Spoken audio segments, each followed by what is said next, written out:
Hi, welcome to another episode of Pay the One. And today it's very special. It's our end of the year recap. Say what? Yeah, we're gonna talk about every set from 2025. Every fucking set. Are you with us? Are you with us? Woof. Yeah, and this is my notes. No, actually. And as you can see, me and Andres will start off with, of course, Innistrad Remastered, and then David and Rowan will also jump in and talk about some sets. We're gonna mix it up. Yeah, we're gonna switch the hot seat here between our crew members, but it will be a lot to talk about. So I hope you have time. If make yourself time, take a hot cocoa or tea, and of course comment what you think about each set. Oh yeah, we want to know your comments. We want to know your opinions. Exactly. But yeah, of course, we're gonna start with the very first set that was released in January, and that was the Innistrad Remastered. And you know, we got some fun movie posters cards. You know, we had Githrock Monster, we had Avacyn, Captain of Vampires, Emrakul, Kasha Crusade, Griselbrand, Me Too Massacre, Hermit Druid, Olivia Voldaren, Through the Breach, and of course, we had one of the most notable cards, Edgar Markov. I have to say that Edgar Markov was a huge surprise because the Eminence, every person who played Commander know how big and strong Eminence are. I mean, he's so sick. Yeah. And I'm really glad we have a reprint of Edgar Markov because he's one of the highest martyr or vampire tribers leader ever. The latest one we have was the Earth Dragon. It was in one of the master set, Commander Master. It was 2023. And before that we have Inalla, it was Secret Lair. So I'm really happy we have more and more Eminence Commander reprints, and we need those reprints. The only thing we haven't seen non-reprints is actually Arbu, the cat. Oh, and you might remember. No, I'm sorry. We have a reprint. We do? In a Secret Lair. Ah, okay. I did not know that, but you might remember Arbu from, of course, our gameplay video. But yeah, I really like the movie posters card. Felt very, very kind of old school and very nostalgic, especially huge movie fan, love movies. All the horror movies, lovers. It's like the Innistrad Remastered hit the charts there. Not only that, remastered set, we need more of those because Githrock Monster, Avacyn, it has so much high price, and we need more reprints to get lower the price. And new player have the chance to get those cards as well. So the remastered sets are like the best thing ever, actually. So I'm really glad we started in January. The first set in the year is actually a remastered set. Yeah, so a good way to start off the year. Totally. But of course, we're gonna move on to talk about the first big set of 2025. Oh yeah, in Universe we have Aether Drift. That was released in February. Yes, and let's go over some mechanics, of course. Yeah. And one of the first mechanics we got was Start Your Engines /speed. So when you play your first card with Start Your Engines, your speed becomes 1. Your speed increases by 1 whenever one or more opponents lose life during your turn. So only during your turn. But this can only happen once per turn. And your speed reaches max speed when it hits 4 and cannot increase any further. And many cards have abilities that are only active or more powerful at max speed. So you can't increase your speed to 5 or 6 or exactly. You just stop at 4. Yeah, it stops, but it also never goes away. Yeah. So no one can destroy your speed thing. So you will always have your max speed. Well, the next mechanic we could talk about is Exhaust. Exhaust is actually back. It's a really old mechanic. Exhaust allows a cost ability used only once, but this ability can restart effects when you move a different zone, like bounce back or flicker it. So you can reuse the Exhaust ability as well. Yeah. And then, of course, we had vehicles, which is a returning artifact subtype, and most vehicles have the crew abilities, which turns it into an artifact creature until end of turn. And to activate a crew ability, you tap a number of other untapped creatures you control with total power greater than or equal to the number after crew. So there will always be a number visible like crew 2, and then you crew however much power you need to, and the vehicle becomes a creature for the turn. And you can attack, can you do it at instant speed like block, or is it only for attack? No, you can do an instant speed as block as well, because when blocking you don't have to be haste. Yeah. And of course, the next one is Mount a Saddle. Mount or return a creature type, and Saddle is an active ability, can be activated only at sorcery speed, but during your main phases, when the stack is empty. To activate the Saddle ability, tap a creature you control, rather than the mount itself, with total power or greater, or equal greater, like crew. As a source, it becomes a creature with Saddle in the end of turn. Many mounts may trigger abilities that trigger whatever is a bit Saddle. It's like if you get most of your that you played before, you have a Saddle. Yeah, so it has a special ability that triggers only when it is saddled. Yeah. It's like mentioned, like it's a vehicle, but it's actually a creature that you ride, like a horse. Yeah, exactly. So we saw a lot of that, like in Thunder Junction, for example. Because if you don't know, Thunder Junction is like the speed race set there. So we have like a different types of creatures, and every one creature have like the vehicle or mount to try to racing there. Yeah, and of course, cycling is back. The final returning mechanic is cycling, and if a card with cycling is in your hand, you can pay that card cycling cost and discard it to a card. So nothing really new there. A lot of cards. Yeah. Cycling. So what do you think about the mechanics? Like when I first heard about the Aether Drift set, I was like, oh, it's cars, it's speed. I wasn't really that excited or interested. And then I got to try some of the mechanics like speed and start your engines. I mean, I think that the mechanic of start your engine and speed could be better. It could be much more effective. It's like it can only trigger once during your turn, and an opponent has to lose life, not even if you lose life. Yeah, exactly. And then it can only reach, of course, max speed, and I think it could be better, that mechanic. I think you have a really good point there, because when I read max speed for the first time, I'm like, oh my god, you can trigger like each one's turn, you go back, is a speed of 4, but then I reread it again, closer when I have time, and like, damn, this actually kind of suck. I'm sorry to say that, but it was kind of not so great I have in my mind before. It is just a bit slow for something that is speed. Like, exactly. You have to wait a few turns until you have max speed. But then there are cards that have fun and powerful effects at max speed. Yeah. So I think there are some cards that really, of course, benefited from it, and those cards are fun, but it just takes a while. And not only that, your opponent can have removal spell on, like we see our creature have max speed, and of course the opponent will like, oh, okay, in 4 turns you will pop off with your max speed, and of course with 4 turns I have the possibility to find an answer for that. So I think it's like you said, it's super slow. By cycling, I really love cycling. I really draw a card and discard a card. Come on. You always like that. Draw power is always great. So cycling, always a good welcome mechanic there. But I do think that start your engines and speed, of course, goes hand in hand with the Aether Drift set. Yeah. With the car, like thematic, it was really good. Actually, I understand why they did that, but I really wish they did not made it as a sorcery speed.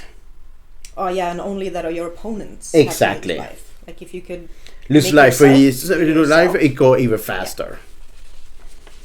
But otherwise, I think Exhaust is pretty fun, especially when you can maybe blink your creature. I think Exhaust actually comes from a Moquette set, something like that, if I remember correctly. It was really fun because you activate it and maybe you have not restand, something like that. But you can, like you said, blink it, bounce it, do reactivate again. So you have some tricks and mechanics you can cheat out there. Yeah. And of course, we have vehicles, which fits the set very well. Oh, it was perfect. Vehicles, for me, was so good. Missing from, once again, from the Kalatesh set. It was so good there. I really miss it. It was so game changing. Heart of Hiragan, I think it's called. It was so good. I played it all the time. Oh, okay. Yeah, and then we can move on to the Precon decks. Oh, yeah. Yeah, because there were actually 2. And the first one is called Eternal Might. And we have the Esper colors. So the first commander is Temet Noctamoon's Well. Vigilance Menace. Whenever you attack, draw a card, then discard a card. And whenever you draw a card, zombies you control get +1/+1 until end of turn. And then we had Hashaton, Scarab's Fist. And whenever you discard a creature card, you may pay 2 generic and 1 blue. If you do, you create a tapped token that's a copy of that card, except it's a 4/4 black zombie. Wow. Wow. Yeah. I have to say, like, for the Precon, right away for the box, is really good. It's a good zombie kindred deck. Not only that, Hashaton, it have to be one of the best CDH cards, actually, from the set as well. But I think Hashaton was just it's crazy. so good. I didn't even pay attention to Temet. Nah. At all. Like, Hashaton is what it was about, because that was just crazy. You can copy things from your graveyard, and it becomes a 4/4 black zombie. And yeah, that's crazy. I remember Rowan played this commander, and he copied Avacyn, and it was just insane. Oh yeah, I have seen. It was very hard to do. I remember I faced it on like in CDH game, and the people were like, "Oh, I just discard this Sphinx." We were like, "What the fuck?" You just pay 3 mana. Oh yeah, it's so sick. You shoot up big creatures for 3 mana. Is that so sick? I love it. I really love it. Yeah, so I think the winner in the commander winner in this one was Hashaton. Yeah, for me, at least. yeah. I think so as well. If Hashaton was a powerhouse, a really big powerhouse there. The next one is the second commander deck from the Aether Drift. Is a Living Energy. The colors was Temur. It's red, green, and a blue. In the face commander is Sahili Rated Creator. Whenever you cast an artifact spell, artifacer or artifact spell, you get an energy counter. At the beginning of your turn, you may play 3 energy. If you do create a token, there's a copy of permanent you control, except it's a 5/5 artifact creature. The addition is an order type and have haste. Sacrifice it at the beginning of the next end step. Then we have the secondary commander is PNR, Shift Mechanic. Whenever 1 or more artifact creature you control deals combat damage to a player, you get the 2 energy counters. At the beginning of your end step, you may pay 1 or more energy counter. If you do, create an XX colorless vehicle named Nahar Aether Jet with flying and crew 2, where the X is the amount of energy spent this way. Yeah, so energy is back. Energy is back. I mean, didn't we have like energy the year before, like Fallout. 2 set? Yeah. Fallout, yeah. So we have another energy deck, and I have to say, Living Energy, it was bad. You tried a Sahili Radiant Creator. Yeah, I know. I was the one in our break group who played the Sahili there. Both Sahili and PNR, because I want to try to both and give it like a best. Maybe I was doing something wrong. No, but the deck was so uninspiring. Because it's doing like the rest of the energy cards, like make a copies, make a tokens, sacrifice it. But I do have to say that when you copied the artifact creatures, like when you copied what is that unblockable one, or Kappa? Kappa, yeah. Kappa, that was quite fantastic actually. Yeah, because Kappa itself can win games. Yeah, because it was a great creature. But not only that, I think like if you don't have like a game changer creature like Kappa, you're really stuck with the Sahili stuff. And PNR gives you vehicle flying, you can smash in with people, but that means you really have Sahili have some artifact creature can smack in, so you get your energy right on. So you need to build up to PNR and Sahili. But if you talk to Hashaton, you don't have to have a build up. Hashaton, play Hashaton, go around. Go to discard phase, discard a creature from your hand. Boom, you can right away copy that. Yeah. The power level of these 2 decks was so huge and so different. Yeah, I mean, they are playing with different mechanics, and I don't know. It is quite tricky a bit with the energy because the cards are kind of limited. Yeah. The energy, so I feel you have more options in the first. Yeah, and not only that, I think it's like the energy decks need more push. Or do something more different, because if you play one energy deck, you have like all of them energy decks, because they all do like the same thing. Oh, but remember that energy deck in Modern Horizons 3? Satya. Satya, exactly. Yes, that was very good. That was really good. But he doesn't need setup like Sahili or PNR. Yeah. He said just get energy, and right away you can use the energy much to copy. More aggressive, yeah. And not only that, you copy as well. Yes. That is true. But I have to say one thing before we go away to other mentioned commander. Yeah. It was a mess. Aether Drift was a mess. Because if you look the main set, it was car, it was vehicle, it was god racing. So you look the commands deck, it was zombie tribal, and then And kindred, energy. and then energy. Have nothing to do with the main set actually.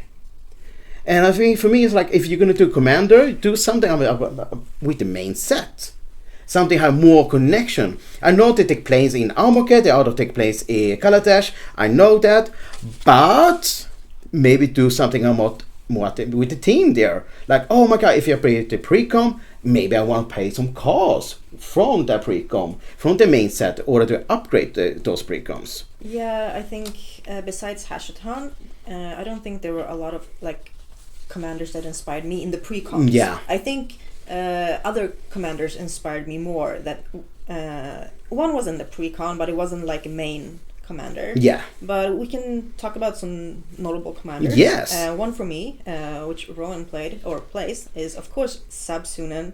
Looks bodied, Simic colors, reach, trample, indestructible. Sabsunen can't attack or block unless it has an even number of counters on it. 0 is even. At the beginning of your first main phase, put +1 counter on Sabsunen. Then if it has an odd number of counters on it, draw 2 cards. And we all, of course, know the fantastic art of this god. Yeah, it's the looks dick like frog. I'll god. call it Frog Mommy. It is Frog Mommy, come on. Yeah, this is like manipulating the counters Yeah. to be able to do things. And also with Sabsunen being indestructible. It's so big. It's so hard to deal with. Exactly. Not only that, trample and reach is already 2 keywords. So Sabsunen grows big and quickly and gives you card draw and lets you do a lot of fun stuff. So that was one commander that really stood out to me. Oh yeah, he was a good, great commander actually. Yes.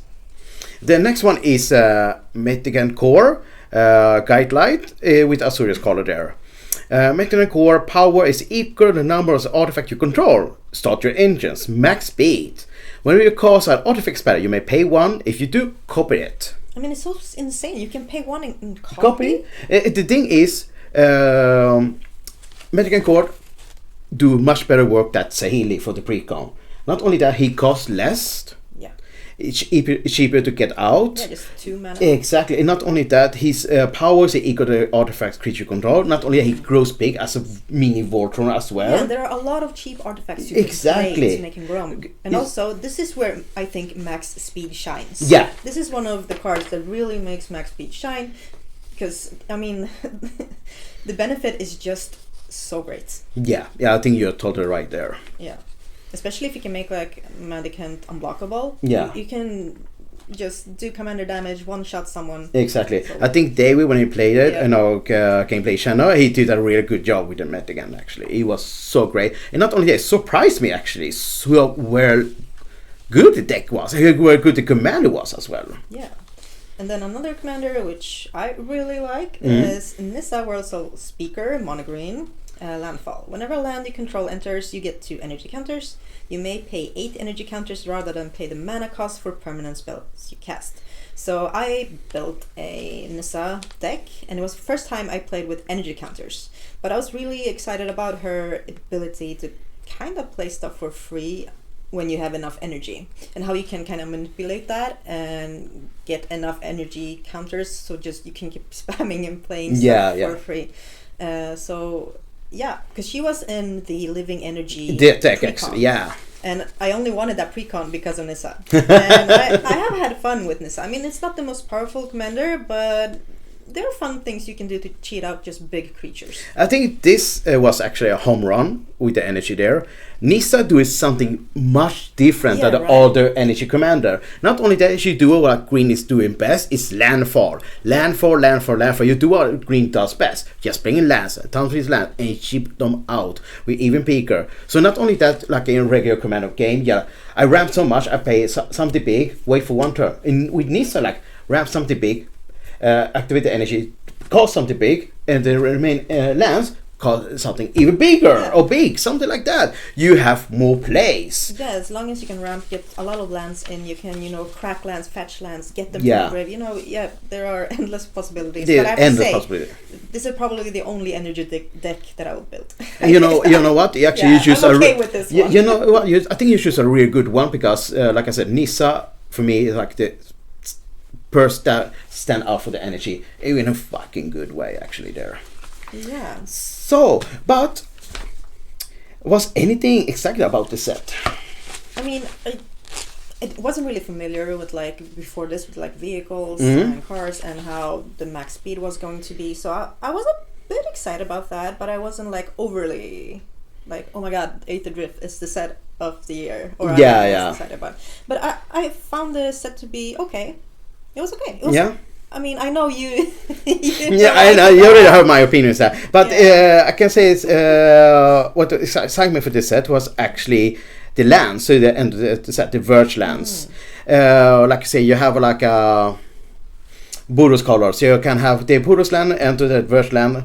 Tap for one white, and if you have the second land, you can tap for a red as well. It's like kind of mana fixing, but I think it was super great. We have more diversity lands because in Commander play we always need mana fixing there. Yeah. But still, like if I open a pack of Aether Drift or Aether Drift booster, I'm still kind of excited because there are some good cards, some fun commanders as we have seen, and you know what? I still had fun playing. Not only that, this also like hidden gems in Aether Drift, like stock up, so good, so really good. Yeah, but as I said, I don't really think maybe the Precon decks, except with the Hashaton, like what was the strongest or best. Oh yeah. But yeah. Actually, I have to say one of my favorites commanders there. I have not built it, but I wish I would have the ability to build it. And not only that, it was so good in CDH as well. Was Loot, the Pathfinder.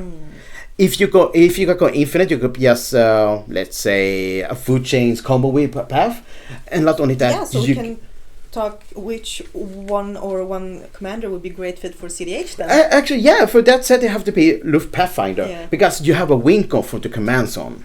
Not only that, you have like a shock ability, a lightning bolt ability for the command zone as well. So good. Loot was doing so much work for what the little guy is doing for the rest of the deck. I've seen a lot of CDH players and content creators playing with Loot. Yeah. And winning and doing exactly, stuff with so the deck. Great. Yeah.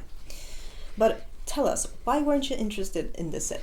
I think actually the brought me down was the pre-coms. The pre-coms have nothing to do with the main set, with the main story. For me, it was like, oh, come on.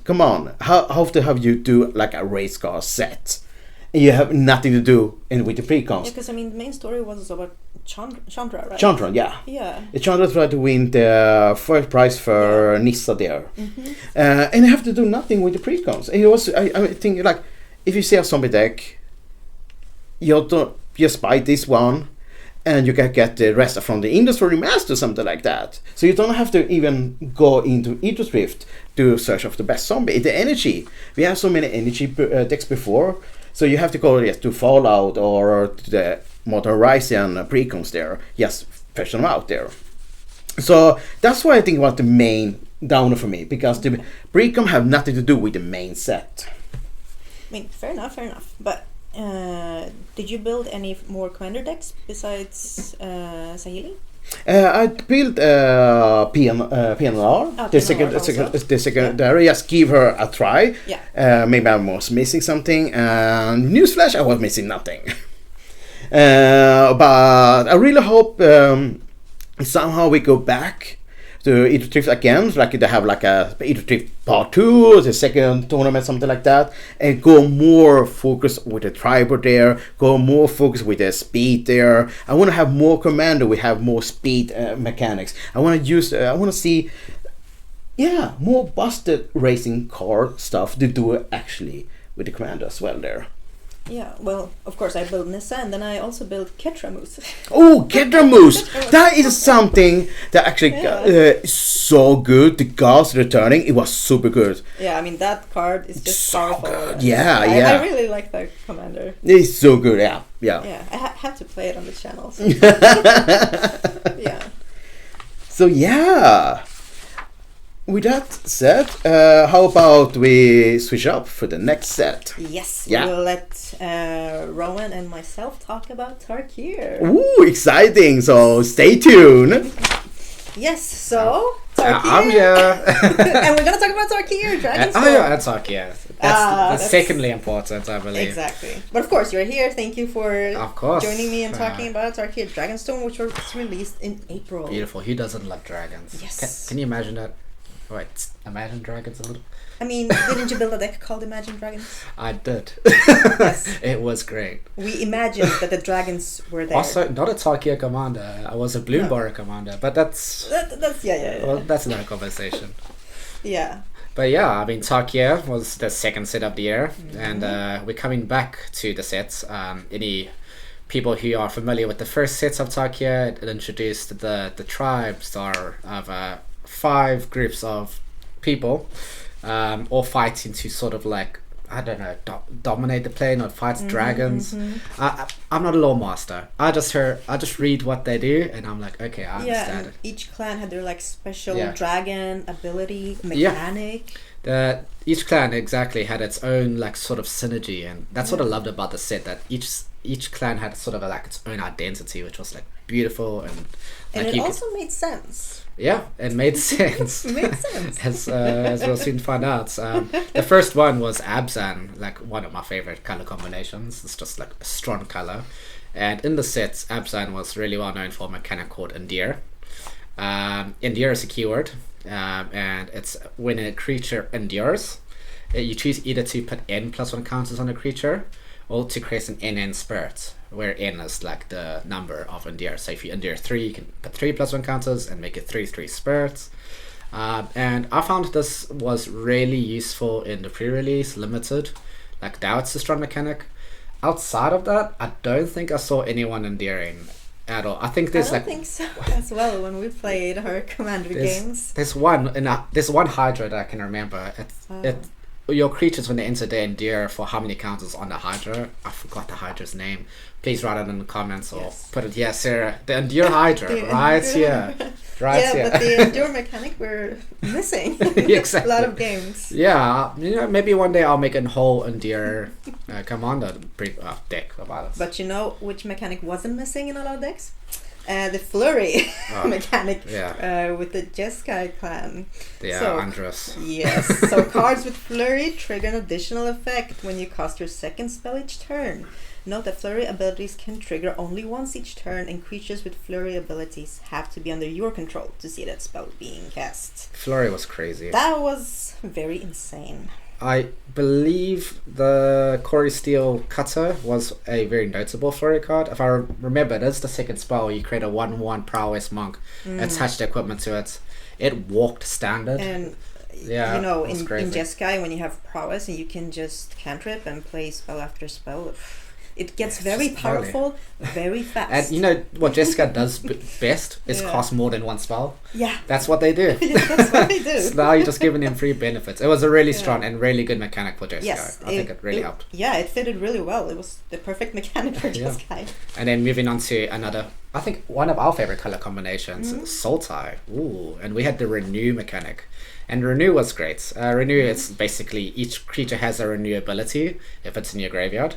And you basically exile it from your graveyard, and then you get an effect of what it says. There's I think it's called Lycid Prowler, is one of my favorite ones. Yes. When it enters, you like mull for each land you control, and if it's in your graveyard, you can put an X+1 counters for each land in the graveyard. It's strong. It sort of like gives cards another purpose once they're in the graveyard. They are renewed. And your strategy is renewed. So. Also, a really good example of why you should always run graveyard interaction. That is true. But if we want to grow our board big, then we need to mobilize with Mardu. Oh, mobilize was so strong. Creatures with mobilize trigger when attacking, and create more attackers with menace that are sacrificed at the beginning of the next end step. One of the most famous cards from the set has Mobilize, Voice of Victory. Yes. A lot of people don't know it has Mobilize. People are like, oh, you can't cast spells on my turn. Forget the other text. No, it has like Mobilize too, which is like even more insane. It's crazy. Yeah, no, I think it's a really good and fun mechanic, especially if you just want to fill up your board with attacking creatures, or if you maybe I would use this in like an Arabella deck. Yeah, aristocrats love this ability because. I mean, I think they exile, they don't die, but you have ways to sacrifice those tokens. Yeah, of course, Yeah. and benefit from sacrificing them. And then the last one of the clans is Harmonize. Harmonize is the Temur one. It allows you to cast cards from your graveyard. It's basically like flashback, but you can tap creatures on the battlefield to help you cast for the Harmonize cost. We've seen some that pop up quite a bit in Commander. Yeah, I've seen it a few times. Yeah, there were like a few ramp cards that had Harmonize, so you Card can draw play effects. them back. Yeah. It's really strong. I think it's maybe my second favorite of the mechanics there. Yeah. Yeah. And then we move on to omens. So some dragon cards in the set have their own personal omen. An instant or sorcery on the lower left of the card, similar to adventure spells. As you're casting an omen card, you choose which part you're casting. So you can cast the creature or the omen part. And you shuffle the omen card back in your library if it resolves. So it doesn't go to exile, it goes back into your library, but not if you cast the creature. Very cool card. Yeah. I mean, there's an omen cultivate in the set. I Yeah. like that a lot. I really like it because you can shuffle it back in and then you can draw it again, hopefully. And if you want to cultivate again, or you just want to get a 4/5 dragon on the battlefield. Yeah, So cool. choices are great. And the last mechanic from the set is Behold, which I think is one of my favorites, because you can, as a game action, force your opponents to look at your cards. Yes, You're like, look at my look at this card, look at this card. I mean, I play Sarkhan Dragon Ascendant, I believe is the full title, and it's enters the battlefield, behold a dragon. And if you do behold, say, like behold a dragon, you get an effect for when you do. So for Sarkhan, I just created treasure. So behold was really cool. And it doesn't have to be from hand, it can be on the battlefield. So like you can just tell your opponents, hey look, I have a dragon. Yeah, exactly. Free stuff please. And also there are a lot of dragon cards in the set, so you are most likely to have a dragon to behold. Oh yeah, exactly. Yeah, moving on to the precons. Yes. So yeah, you can talk about the first one if you want. Yeah, I think that's fair. I think it's fair. When we were doing our precon video, we each got one of the clans, minus Mardu. But and you should also check out those those videos. But one I got was Abzan Armor, and it is led originally by Felithar the Steadfast. And Felithar reads, each creature you control assigns combo damage equal to its toughness rather than its power. Creatures you control attack as if they did not have Defender. And for 3 generic mana, tap Felithar, sacrifice a creature, draw cards equal to its toughness, and discard cards equal to its power. That was a really cool big booty meta commander. Yeah. And I played that as the face commander when we did our precon video. And it was then cool. you switched. Yeah, like immediately. I was like, it interests me. I do like our Katie's, it's the like strategy people would call. Okay. But I would just fall in love with the second commander, which was Beator Ancestor's Voice. Just a beautiful 3/5 dragon, was flying lifelink, and at the beginning of your end step, you put X+1 counters where life is the amount you gain this turn, and you recur something creature from your graveyard where X is the amount of life you lost this turn. So your life totals do. Yeah, and then you get really cool stuff back from your graveyard. Yeah. So this is why we run graveyard hate cards. Yeah, I am the reason the pod runs graveyard hits. But it was such a cool deck. And I understand why you would rather play Beator. It's a much more interesting mechanic. Just like using life gain, life loss. And I'm like, I'm at 5 life, guys. Leave me alone. Back up to 60 in a second. Okay. Yeah. You're like, why are you targeting me? And then Andrew's deck, do you want to speak on his behalf? Yes, we had to go through that and we have to face this deck. But yeah, it was the Jeskai Striker. So we had Shiko and Narset unified, Flying Vigilance, and then we have Flurry. So when we said, whenever you cast your second spell each turn, you copy that spell if it targets a permanent or player, and you may choose new target for the copy.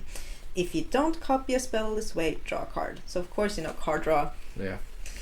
And then the secondary commander was Elsha and threefold master, Trample, Prowess. So whenever you cast a non-creature spell, this creature gets +1/+1 until end of turn. Whenever Elsha deals combat damage to a player, create them any 1/1 white monk creature tokens with Prowess. I have to say, when I faced both of these when Andrews plays, and I have to say I found Elsha to be much stronger. Yeah, it's like the Jeskai Shrufus.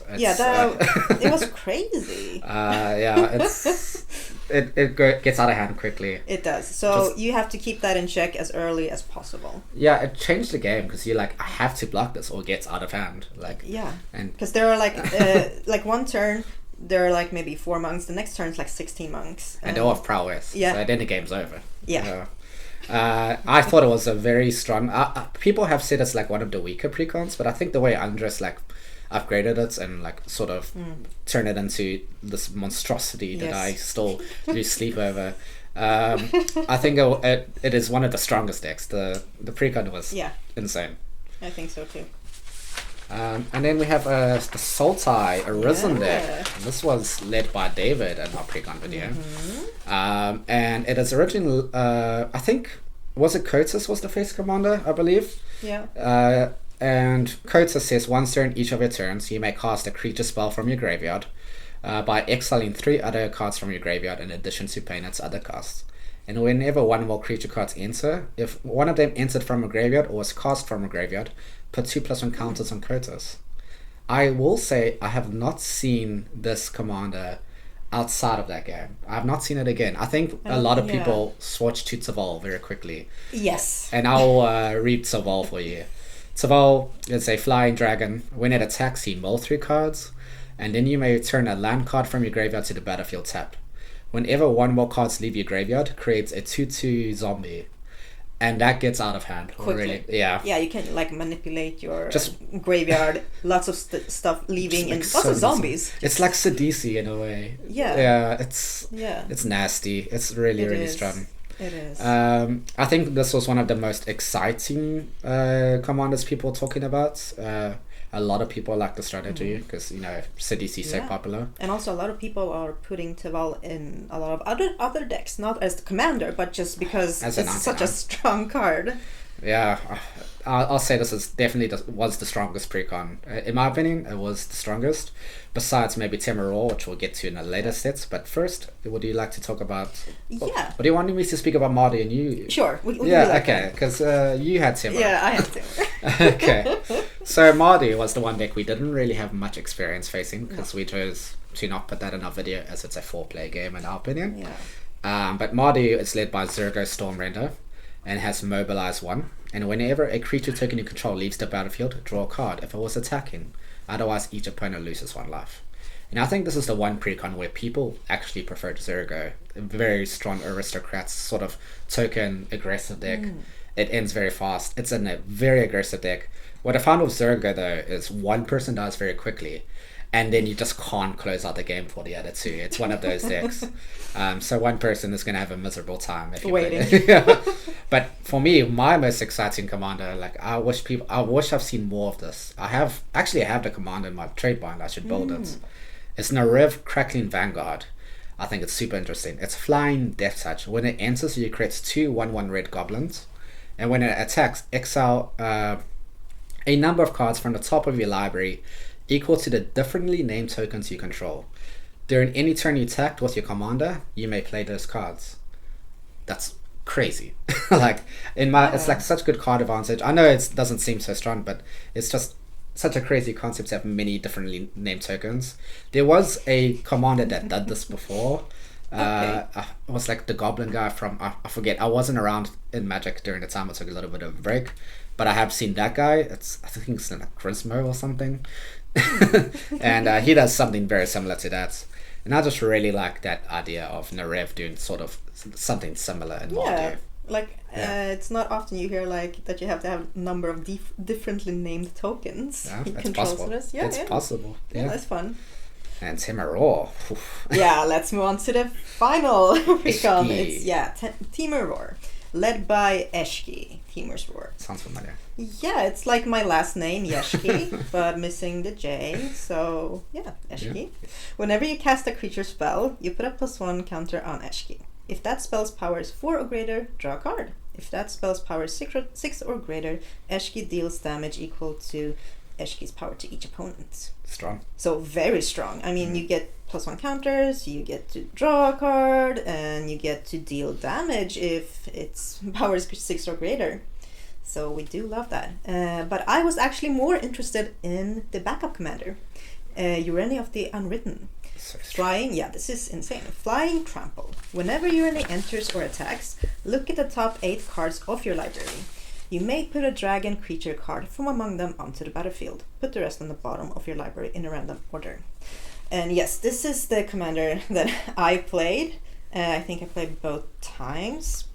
And what I like to do with Ureni is to try to copy the ETB trigger. Even if it dies, I still get the ETB trigger, and then you can just put free dragons onto the battlefield, which is it's a little bit broken. Yeah, it's insane. Temor Valley. Especially if you give it haste, then you can do the same thing when Ureni attacks. You'll be outvalued very quickly yes. if Ureni resolves a fight. Yeah, if you just let Ureni enter, that it's over. And I mean, what's the previous Temor dragon that everyone played? Was it Miriam? Yeah, I think this was like just an auto include into that deck, or you can put. I think that was actually in the Precon Miriam. I can't remember, but like just these Temor dragons give me nightmares tonight once again. And I'm gonna start a coalition against him. I'm tired. No, I always have such a great time playing Ureni. My opponents don't. But but no, there's so much value, and I have I upgraded the deck with Kozilek's Uprising, is it called? So whenever like a big dragon comes in, I get Eldrazi Science. I get to draw 3 cards. And also the enchantment whenever I cast a dragon spell, I can copy it for free. Yes. So it just snowballs out of control. It does. Help me. Yeah. Send. But I think that it was a great Precon. I had fun. It was a good Precon. I think it was the most exciting. If I did not choose Abzan Armor, that was going to be the one I chose because I love dragons. And I mean, it's probably just, I think, in my opinion, Ur Dragon is still stronger, like 5 color order dragons you can think of. Yeah. But that and then the Ur Dragon, that is the commander, just dragons are strong. True. I mean, Ur Dragon is the strongest, but the mana base is trickier. Yeah. So Ureni is a bit easier in that sense. It's much better. Yeah. I think it's easier to pilots. What are easy, but as you said, with the mana base and you just get value immediately. Yes. Okay. Wow, that was the Precons, and you might have some questions about the sets. Let's take a look. Yeah. So, what do you think about each mechanic? I mean, we've talked about kinda what we liked, but which mechanic did you like the most? The mechanic, I'll say the Renew. I've used the most, and I also really like Harmonize. I think the Harmonize is just really good value. They can cast spells twice. If a little bit about me, I follow a little about the competitive 1v1 scenes quite a lot. So I'm following the modern, and I'm following standard a lot. And Harmonize is the one thing that has sort of shown up time and time again in tournaments. Very strong. So I think Harmonize, and for Commander, I like Renew a lot because I like Graveyard Synergies. What about yourself? I agree about Harmonize because, as I said, if you play a ramp spell with Harmonize, you know that you can always play it again. So in case you mana stock or something, you can play it again. And I have to say, for me, I think Flurry.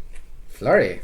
Yeah, I think that was just very, very powerful. I've seen Sarah brain get broken by an Izzet deck the other day, and I was like, Flurry does that stuff. It's just so many triggers. Yeah, but I think it's just so powerful. It is. And what would you say was your favorite commander outside of the Precons? Outside of the Precons. Well, actually, you can choose a Precon if you want to go Ureni. I mean, I have to say Ureni, but I also want to try the other Eshki. The other Eshki. Yes. Oh, yeah. There were 2 Eshki, and remember because we played 2-headed giant, and one of the cards we drew was the other Eshki, and that she was also insane. She was really good. Yeah. I think that one. Yeah, for me, I'd say Kotus. I think Kotus was insane. Kotus sort of is a villainous wolf on a stick, and it's I connect once with that, and I'm set up for the rest of the game. It's also really funny as I got to keep the player hit alive so I can keep their stuff. But oh yeah, that is true. That is true. Yeah, I'm a big fan of Kotus. I've actually donated that deck to my brother back in South Africa. Oh, that is where it went. Yeah, I went there. I was take this to Commander Nut. You'll probably leave with less friends than you started with. But yeah. But yeah, was there like anything exciting about the set when it was first announced, or I think- what were your thoughts? When it was announced, people were expecting fetch lands to come back into standard, because when it was originally back in standard, that's when they released, I believe, the ally fetch lands. So people like had a lot of hope that they're gonna print fetch lands into the main set, and I believe they did not. Correct me, my memory might be a bit blurry, but they did put it in the collector boosters. So at least there were some reprints for fetch lands, which are just like some of my favorite things. But also just to return to Tarkir, which is like a set I remember a lot. One of my favorite cards in history is a card called Siege Rhino, which comes from the original Tarkir. Go read Siege Rhino. If you look to Magic today and Magic back then, you'll be like, why is this card good? Like, that thing just was so good. So we were like expecting like big value stuff, and they actually did a Siege Beetle, which is a ode to Siege Rhino, which I really appreciated. Like, it touched my heart. Yeah. I just have one word. Dragons. Oh yeah. I was very excited about Gosh. dragons because I have a few dragon decks, mostly like a Wooburg dragons decks. But I was very excited to play like 3-colored dragon decks. So, I bought yeah. my first mono red dragon deck from the set for the Sargon. So yeah, I agree. Dragons, they're really cool. They are. And I like to keep it simple, one color. I don't want to think. Yeah. I was like the opposite, like Wooburg, 5 colors. I want to do all the thinking. But yeah, I think I found a good compromise in Urani. So yeah, there's less thinking, more smashing. Yeah. But yeah, I'll say we move on to the next set, which I believe is Final Fantasy. Yeah, it is. And I'll be here with my good friend David, but we'll see you in a bit. so welcome, David. Thank you. Dun, dun, dun, dun, dun, dun.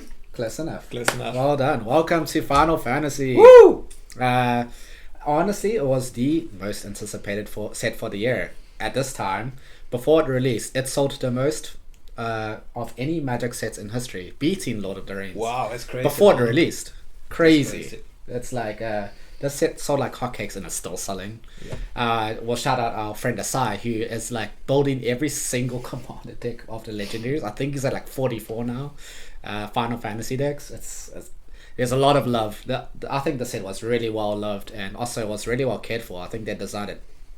I don't know how they could have done it better. Final Fantasy diehards, please let us know what you thought was missing. But I think I would agree. It's a really good set. I haven't. I have no love, I had no love for Final Fantasy. I know about Tifa and Cloud, and that's it. I haven't watched anything, haven't played anything. So I thought I'm just gonna skip out on Final Fantasy because I have no connection to the game. I have no relation to the characters or anything. So I didn't play the Precon. I didn't buy the Precon. But then I just checked the card and just checked what the set wanted to do and the cards, and I changed my mind. It's a really good set. Yeah, it's I have commanders from this set, and I have cards from this set in most likely any kind of deck because it's a really good set with really good cards. It was really good. The card quality and like what they did, that thing was overpowered. Besides Vivi, we will not be speaking about Vivi. Vivi caused so much of an uproar in Standard and maybe still Modern and also in EDH. Vivi, stay banned, please. Thank you. Use a character, love you, but you as a Magic card, no, stay banned. Okay, let's jump right into the mechanics. Yes. We starting off with a job select, which was really cool in the pre-release. It was sort of like a rethinking of equipments where it's a bit like Living Weapon, if you know what Living Weapon is. But job selectors, you cast an artifact, or I guess, no, it's always an artifact. And when it enters attached to a 1/1 hero. So like immediately these artifact equipments had some value straight away, which was really cool. I really appreciated that sort of like addition to sort of like artifact based decks, equipment based decks. And and then also in addition to that, we also had tiered. You want to speak a little bit about tiered? No, you go ahead. Okay. Yeah, so tiered was sort of, I mean, there's this joke in the Magic community that like every card in Magic the Gathering is either kicker or flying. And I think tiered is sort of like a good example of this because tiered is sort of a spell that you can add into the mana pool of the spell you're casting, and for each like amounts you pay, and you get different effects. Like on base level, like you can gain 3 life, but if you like add to it, you can gain 6 life. You know, you can add to how much value you wanted in the spell. My favorite example of this is Restoration Magic. 1 mana cost, like give a creature hexproof and indestructible. For like 2 mana, you can gain 3 life or something, and then for 5 mana, you give all your creatures hexproof and indestructible, and you gain 6. Yeah, I think it's a fun mechanic to the game, because you can decide the value yourself, like how much you want to pay, what effect do you want to have from this card, and it's always good when you have like options, like you have other cards in Magic when you can decide about different things, or what you can get all of the things. Yeah, it's like you have like kickers, as you said, for example. So it's I good think it's early, mid, and late game. Yeah. I think it's it adds value to the game, where you can like play the card in different ways. And then next we have Saga Creatures. Yes, Saga Creatures. I think these are kind of fun and kind of weird in the same time, because you have a Saga that ticks down, like usually it's level 1, level 2, level 3, sometimes more, and you have like effects on each step of the Saga, and then it goes away. Bye-bye. Because you read the Saga, you're done with the Saga, but it's also a creature. So if you want to activate the creature, if you want to play with the creature, you have like a time limit at which you can do it. Because as a Saga, it will eventually be expired and go out of play. And I think that's like adds another dimension to the game, because you have this creature, but just for a short amount of time. So I think that's fun. I think it's also like very flavorful within Final Fantasy when you're playing a game. Like I've played 7, I've played 6, I've played 13 and 15, I believe. When you summon one of the like Titans, or summon Shiva or Ifnir, there's like a time limit, and at the end your summon goes away, and that's like a beautifully designed way to represent the summons in the game. I thought it was like really good, and like when I first read the Saga Creatures, I'm like, oh, they go away, but like they're so powerful it's cool. It's like really, really worth it. I think there is a Saga Creature Odin or something that is basically a win con in itself, which if you attack someone and they take damage, they lose or something.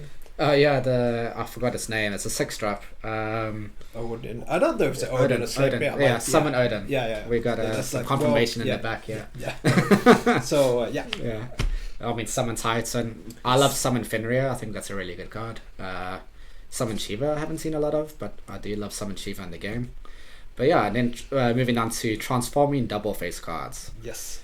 Someone who plays Dungeons and Dragons set with the Going on Adventure mechanic, it's always fun to see that mechanic coming back, that you go to adventure and then I guess you go into a town or something. Yeah, it's sort of like transforming double face cards. It sort of like has a double value. I'm seeing also like Adventures Return, but just a little bit more of the double face cards is to do with like, in some of the creatures have sort of like 2 faces, like what's her name, Terra. She's like one of the more famous ones, and I think this was like the set where people realized like old transform mechanics are like going to be really good. I think the main one is Moon Mist. Like Terra just like sort of gets to transform for 2 mana without all of the like restrictions. Yeah, I have one of those cards as commander actually. A wizard. I used to bought a Final Fantasy booster and I don't remember the name because I don't really have that connection to the game. Kuya. It's no, not Kuya. Kuya is another like it's I think it's a wizard. Oh, it is. Oh yes, the Empress or something. Yeah, I forgot her name too. If Asai's watching this, we'll be like, oh come on. Asai's like, I mean any Final Fantasy. Like, I'm sorry we can't represent the set more, but as Magic players, we love the sets, and I actually, from like playing the Magic set of Final Fantasy, I went and played some of the games that of the arts I really liked. I think it's very well set, very well made set when you have no connection to the game, the computer game, or like since this is a universe beyond, you really have no connection to this universe. If it's a game or it's a movie or whatever it is, but when you play it, you enjoy it, you find it funny, you find it great, you want to build decks on it. It speaks to the strength of the construction of the set. It's a really well made set when you can enjoy it, without any previous knowledge or connection and to it also the console. introduced Magic players to the fandom of Final Fantasy. Yes. Like myself, I played for the first time Final Fantasy 6, and I thoroughly enjoyed it. It was amazing. It's like 8-bit loveliness or 16-bit, I don't know. But yeah, Let's talk about the precons. the precons, yeah. I mean, the first precon was my precon, Revival Trance for Final Fantasy 6. As I said, I played Final Fantasy 6 just because I got this precon. And the face commander is Terra, Herald of Hope. An amazing commander, I'm just going to say. Because she has this ability called Trance, which is just like a special worded ability for her. But at the beginning of combat of your turn, you mill 2 cards. Terra gains flying, and when Terra deals combat damage to player, you may pay 2 mana. If you do, return something to power 3 or greater from your graveyard to the battlefield. Like a reanimator where like power like weenie creatures, you can like there's some really strong 3 power creatures in Magic's history. And then the secondary commander, which is the one I chose, is Celeste Rune Knight. And when Celeste enters, discard any number of cards, and you draw that many cards plus 1. And whenever a creature enters the battlefield from the graveyard, put a +1 count on each creature you control. And for fans of Persist, you can go infinite very easily with Celeste. So much so, I had to take all the Persist creatures out my deck because I was ending games on turn 4 way too quickly. It was like, it's so easy. It's a wheel on a stick. One thing I'll say about this precon is my favorite card from the set, at least one of them, comes from here, and that's Gojo or Gogo. It is an insane card. I don't know if people have been picking up copies of this. They should. But it's a 4-drop creature. At combat, it becomes a copy of another target creature you control, and it ignores legendary rule, and then both creatures get +2 attack and can attack basically at the same time. So it's just like it's like a Sakashima in a way. We can make a copy in red very easily. I think it's been my favorite card. It's been so strong. I really appreciate that. But yeah, I think this was one of my favorite precons, but there were 4 in total. Yeah, and the next one is Limit Break. Yeah. As I said, if you don't really have any connection to Final Fantasy, most people know about Cloud. He's like this big spiky hair and this big sword. And Tifa, who has been a very popular character in the cosplay world. If you go to like any kind of Comic-Con, you will probably meet someone who is cosplaying as Tifa. And this is the Limit Break, the Naya colors, and we have Cloud, ex-soldier. And I think if I would play, if I pick up any precon, I would probably pick up this one because Cloud is equipment deck.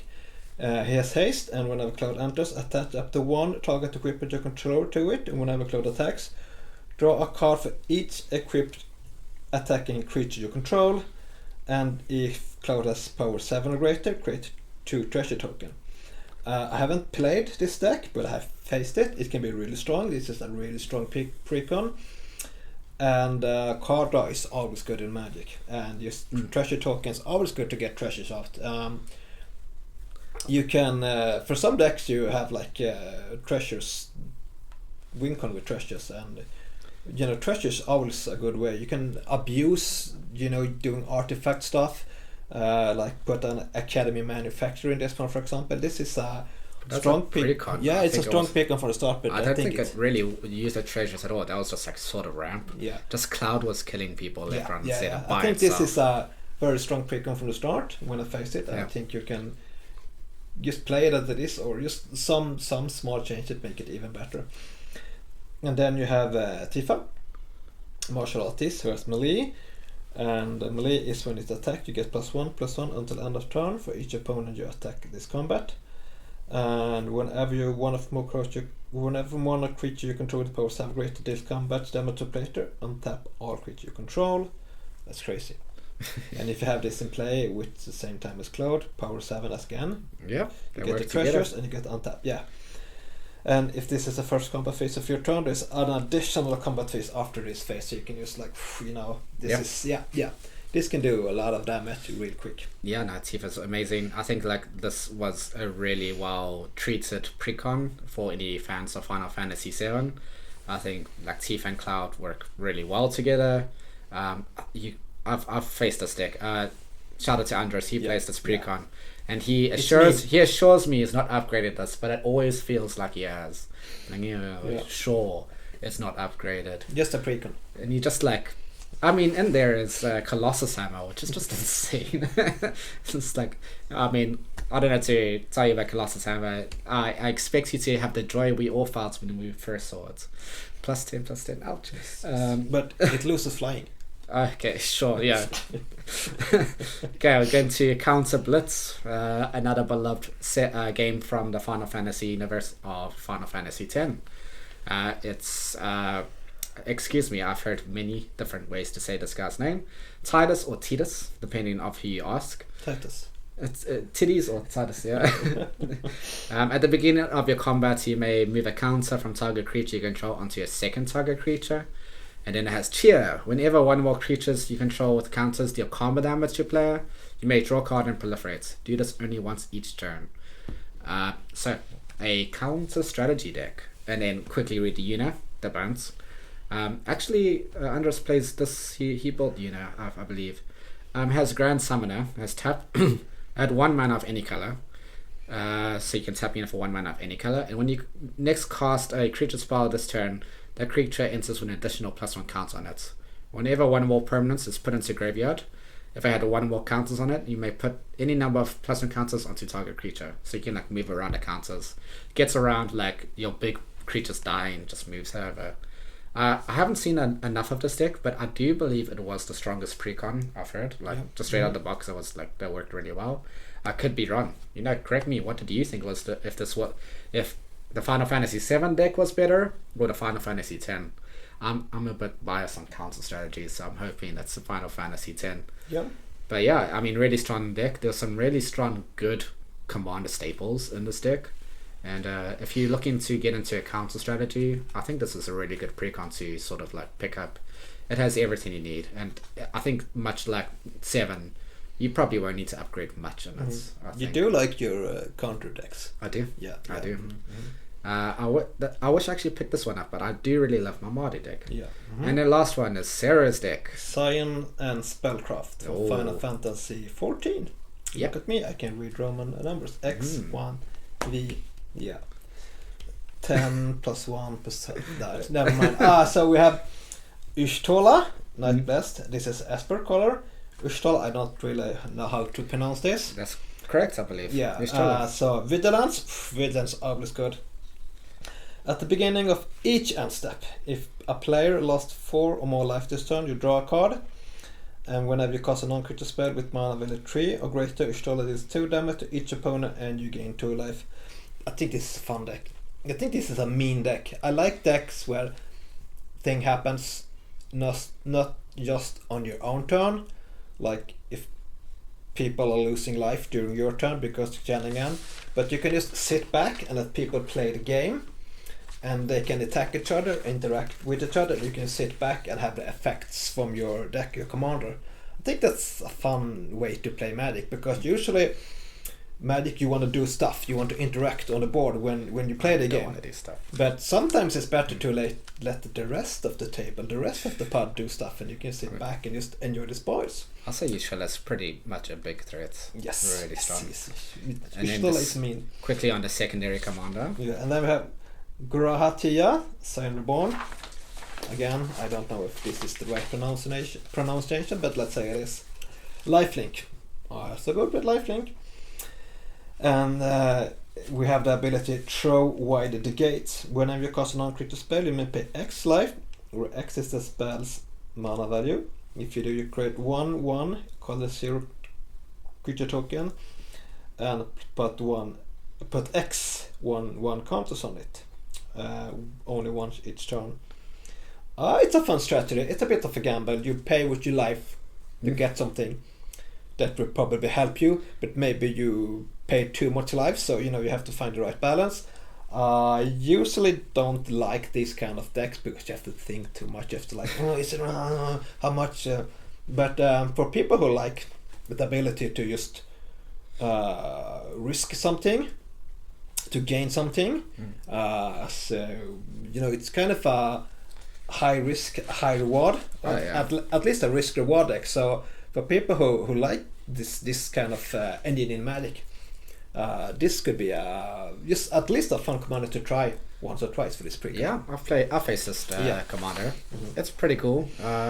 Didn't really do too much in the game I played, but I could see like the wheel starting to turn. Fortunately, the game ended very quickly. But I could see like the strategy, like paying X life. I do kind of like this deck. Maybe I'm a bit of a sucker for pain. Then again, you have lifelink as well, so I think this can be fun if you find the right balance with paying life in life. You definitely gain life in this type of deck. But yeah, you should. I think as a precon, it was. I mean, this might be controversial. I don't think it was the best built. I think it needed quite a bit of work, like this tuning. precon. Yeah, in the precon video we did, it worked really well. It does, but like I think there could be better choices, and like there's ways you can make it a bit better. And Yashola, once upgraded, is like a force to be reckoned with. It's like it's so broken. I faced Sarah's Yashola. I faced another guy at Alpha. I won't say the name in case they don't want to be mentioned, but it was. The game was over very quickly. Yashola was sort of like going infinite out of nowhere. I was like, okay, cool. From what I faced, from what I played, this is a deck that can be do a lot of damage quick in a game. Yeah, it's a control-y deck, and it's like as you said, something that just needs to sit back. But that's Final Fantasy. Is there anything that like excited you most about the sets? Because you came from, as you said, you weren't too excited. You actually told our group, you said, I don't care for Final Fantasy, I'm not buying any. And then I passed on the precon because I was like, with the information I have today, with the games I played with Final Fantasy, I think it was the wrong decision. Even if it's a universe beyond where you don't have any previous love or knowledge of the material of the IP, as Final Fantasy proved, it can still be a good set, it can still be a fun set, you can just enjoy playing it, and it's a way to maybe learn more about the fandom. Starting with Magic and then going to the fandom than the other way around. So I think it was So anything in terms of like Magic cards you're excited about? You like your Boros equipment? Is there? I think there was some. I think in the set there were cards that you can play with mostly any deck, so I think it was a very versatile set. I think for me, I was really excited for the Chocobos. And the Moogles. Sai loves Moogles. Sai, biggest Moogle fan, let it be known. And I play Moogles and I play Chocobos, and I just think the way they like introduced that, Chocobo being a landfall deck, because like they travel between the towns, and Moogles are like sort of like helping out in mischievous ways. I think that was like the most exciting thing for my set.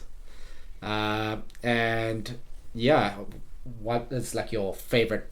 You don't know much about Final Fantasy, but do you know much about the villains? Like there is this big baddie called Kefka, and he's like sort of tearing up the CDH, I guess.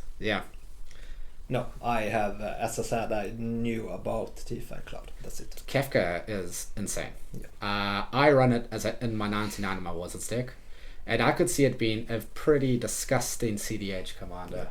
It's card draw as it enters. Is it the one that flips and makes extra damage per wizard? It enters. Everyone discards a card. You draw a card for each card type discarded this way, and then it flips. I forgot what its other side does, but it's also like pretty brutal. I think it's something to do with the graveyard. It's just like full on broken. Theo, sort of like in our group, plays it, and I mean it's just one of those cards like you just like I have to deal with Kefka. When I play Kefka in my 99, people are like, oh, Kefka. So it's no surprise Kefka, like the big baddie from Final Fantasy VI, it's sort of like destroying the scene.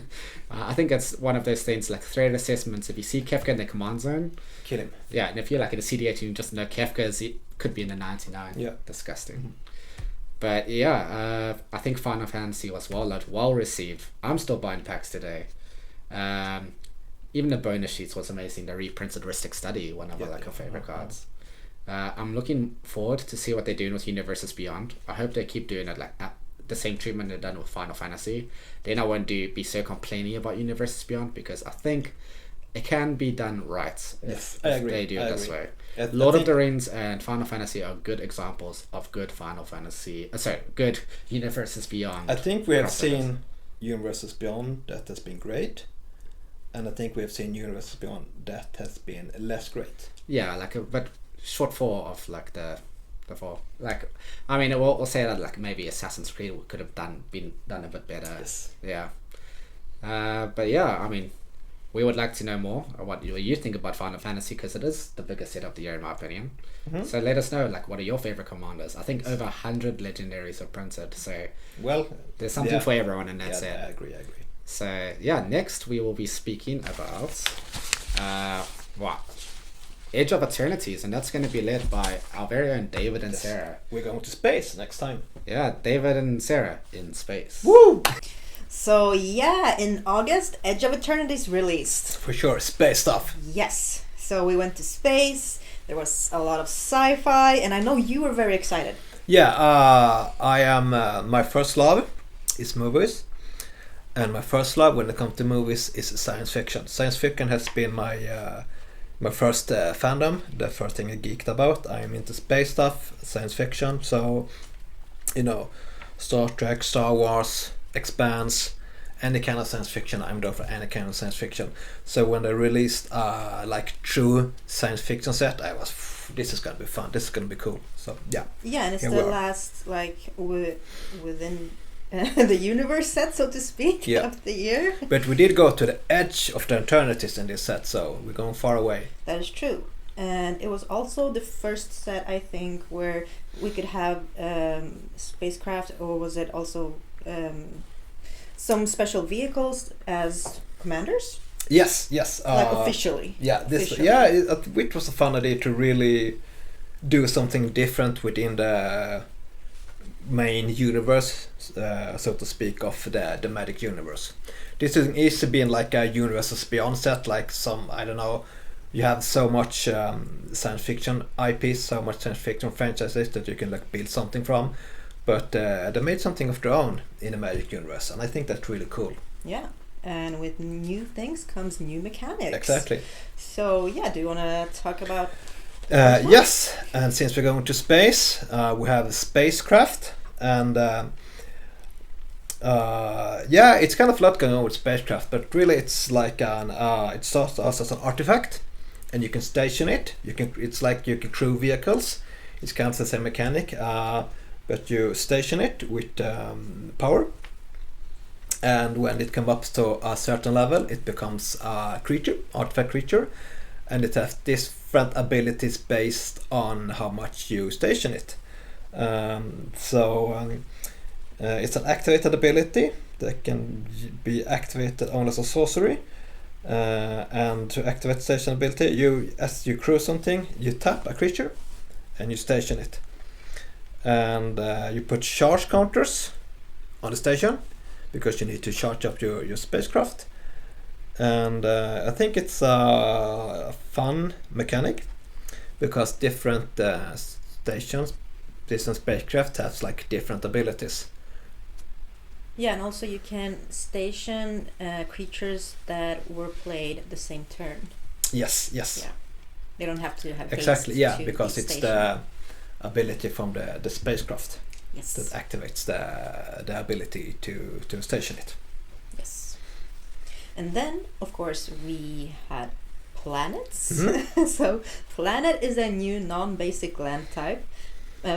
Planet doesn't have rules or functionality tied to it, but the planets we encounter here all happen to have stations. So you can station planets, and when they come up to a certain station number level, they will have different abilities. Yes, I think it's like a fun mechanic, just not because it works well within the set itself, because it works well in like the idea of you need to put people on a spaceship and you need to put people on a planet. I think it is like a fun idea that works out really well. Yeah, it's a fun flavor Yeah. for the set. And then of course, since we are going to space, we have warp. And I think this is a really cool mechanic for the game.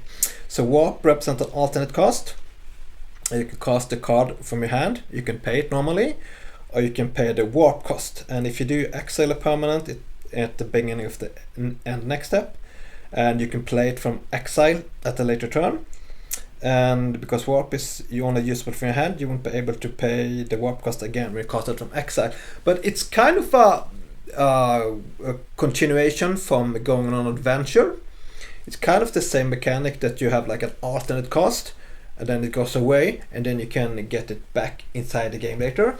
And some cards, you know, there is abilities magic that it's like maybe not the card has an instant, but the ability works at the instant. When you play this card, you have an ETB trigger that affects maybe this card or that card, and it's really good to get that card in with warp. It's really quick, and then it goes away because you can get this ability cheap for one turn. Maybe you just need it cheap for one turn. Maybe you have like the ability which is spacecraft and station that the warp can help your deck and make it fun to play.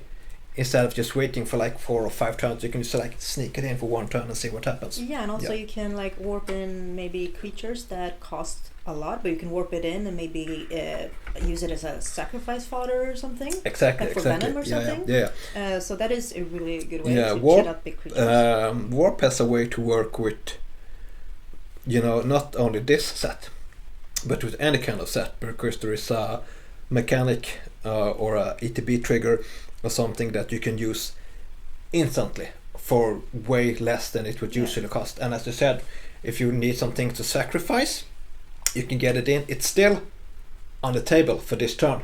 It's a permanent on the table during this turn, so you can still interact with that card during your own turn. Yeah, and you know, just name warp, you instantly think of instant speed. Something goes instantly. So yeah. And then we have void. So void cares about if a non-land permanent have left the battlefield this turn, and will have an upside to them if a non-land permanent did leave the battlefield. Yes, so this is something that works well with the warp ability. Yes. So they kind of coexist well together. And it's very space themed with warp and void, the dark void of space. Exactly. Yes. And then we have you can talk about the lander tokens. I think you put them more than I do. These new tokens, the lander tokens, and it's a token artifice with 2 generic mana. You tap, you can sacrifice this token and search your library for a basic land card, put it onto battlefield, tap, then shuffle. Just a good way to fix your mana. If you're missing a color, you get a lander token from a few cards, and then you can pay 2 and get yourself the land you need. And then we have the precons. And World Shaper, you want to talk about that one? I can talk about a World Shaper. It's Jund colors. First we had Hearth Hall, the World Seed. It's a legendary artifact, spacecraft. It has station. Tap another creature control. Put charge counters equal to its power in the spacecraft. Station only as a sorcery. It's an artifact creature at 8+. So for 2+, if you station for 2, you can pay 1 mana, tap, and sacrifice a land. You draw 2 cards. You may play an additional land this turn. If you station it to 8, it gets flying, vigilance, and haste. And whenever you sacrifice a land, each opponent loses 2 life. And this was the commander that Anders played. And I have to say that this one was very, very strong. Sacrificing land the can lands, go crazy, for sure. making everyone lose 2 life, and just playing additional lands, playing lands from your graveyard. You have so many outlets to play lands, to sack lands, to... So this was a very powerful commander. It's always tricky to face someone that can deal damage like to your face directly without like having any blockers and a way to stop it. And also just at station at 2 for 1 mana, you sacrifice a land, you draw 2 cards. Cheap. So that's card really draw cheap. is also very powerful in this one, because you always have stuff to play, probably lands to play, sacrifice. And then we had Sharel, Genesis Shepherd. That's the one you played, right? I did not play it. I bought the Precon, but I used the cards for other things. Oh, okay. But it has flying. You may play lands from your graveyard. Whenever you sacrifice another non-token permanent during your turn, put a number of +1 counters equal to Sharel's power on up to 1 other target creatures. But yeah, I like this one because it had a lot of cards that lets you play lands from your graveyard, which I could use in other decks where I've been like craving to have those cards that I can play lands from graveyards. So I actually did not play this commander. But you did play the Precon for us. I played another commander from this set, but not a Precon. Yeah. I played the Wooburg. Right, yeah, of course. Wooburg Of course, you're spaceship. playing Wooburg. Yeah. The Infinity Guideline. Available on our channel. Watch. Yes. Yeah. But yeah, unfortunately, I did not play Sharel, but I went against Hearthal, Yeah. which I think was a fun and very powerful commander. Yes. At least when Andres played it. I would say it's a little bit sad there were just 2 Precons. Commander is when you play Commander you're 4 people, so you should at least have 4 Commander Precons. That's my opinion. But you can talk about that one. The other Precon set, the one I played, was counter intelligent. Yes, guy. A lot of counters in this set. Let me just talk about the commanders and then I can talk a little bit more about how they actually play. So first we have the In Spirit flagship vessel. Of course you need a flagship vessel in your armada. So station for 1 at the beginning of combat of your turn. Put a choice of 1 counter or 2 charge counters up to 1 other target artifact. I think it's fun, you can decide yourself who will you play it. And for 8+, it has flying, and other artifacts you control have hexproof and indestructible. That's pretty good. Great ability. Because this is an artifact deck. Yeah. Yeah, for sure. Artifact creatures and stuff. Yeah. And hexproof and indestructible. So, that's gonna go You hard. can also play stuff that gives In Spirit indestructible Yes, as well. yes. And then it would be very hard to. Yeah, kind I of have the remove Champion's Helmet in my upgraded version of this deck. I think it's +2/2 and hexproof indestructible or something. That at least it makes the same effect. And then you have as the second command you have Kylo Ren. Kylo Apogee Mind, haste, and when it becomes tapped you can proliferate. And proliferate is something you really want to do in this precon because this precon has so many counters going on. It has charge counters and plus counters, and it's a fun deck to play.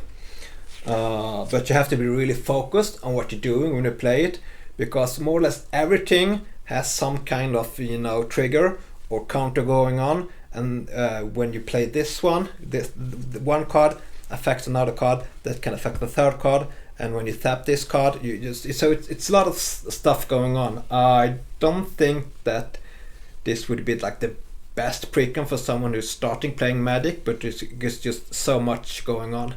But if you do like space stuff, if you do like going out into space instead of standard Magic fantasy with wizard and warriors, whatever, if you just want to go out in space with your spaceships and just do stuff, this is a really good set. The commander party sheet that we also have on a gameplay on our channel. But I was very, very sad that you can't put Kylo Apogee Mind in my Atraxa deck. Yes, that's very sad. I would agree. Yes, it would sad. be perfect. Very sad. Why? Anyway, so you said you didn't go with the precon. So Yeah. what decks did you build? What commander did you use? I built the Wooburg spacecraft, the Infinite Guideline, the one where whenever you do combat damage to a player, you draw that many cards, or you draw that many cards for each multicolored permanent you control. So when it enters, you create a tapped robot for each multicolor permanent you control. So it cares about multicolors. And that is what I've done with it. Multicolors and artifacts, and as David mentioned, you can watch it when I played on our Edge of Eternity's gameplay video. I built my first mono black deck with a commander from this set. Alpharel Stormchosen. He has Ward, discard a card random, and he has the Void ability when you sacrifice a card, or when you sacrifice a permanent, or when you drop something in. Attack trigger is that not when it deals damage, attack trigger. Defending player loses half their life. Yeah, that is. So that that's is pretty like scary. sweep in, you smack something, and you can build it. I think it's a fun deck to build because you want to have creatures. Of course, you need buckets, you need attackers, but you also need stuff that you can sacrifice to get the trigger.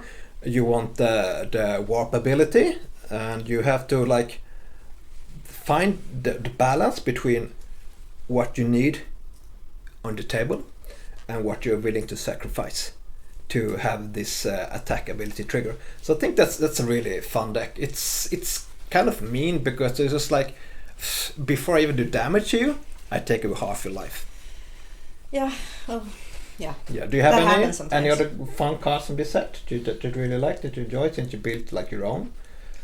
No, I didn't really use that many cards from this set, but I do really enjoy my Wooburg space ship. You know, I'm a simple girl. I see Wooburg, I press like, you know, Yeah. that. Yeah. But there are some fun cards in this set, like Sammy. Yeah, there's That true. helps I out have with artifacts. Yeah, Sammy in the Wooburg spaceship. The lobster. Yeah, the lobster is Yeah, fun. I just am fun. definitely going to build a lobster Yeah, deck. that's like That a would be fun. food engine, a food Yeah, or something. like Yeah, that's fun. sack food, deal damage, and it's a lobster. Yeah, like, yeah. And there is some good cards in this set. They're like Yeah. I think there are quite a lot of humans that boost other humans decks. So it's you can if you're doing like human Yeah, tribal human, deck, you have yeah. some good cards.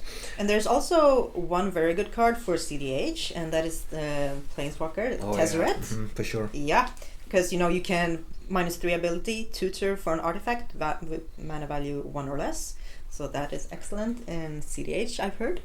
Yeah, it's a good card because this is I would say that Edge of Eternities is mainly an artifact deck. It's like Yeah. not only, but since it's like space stuff.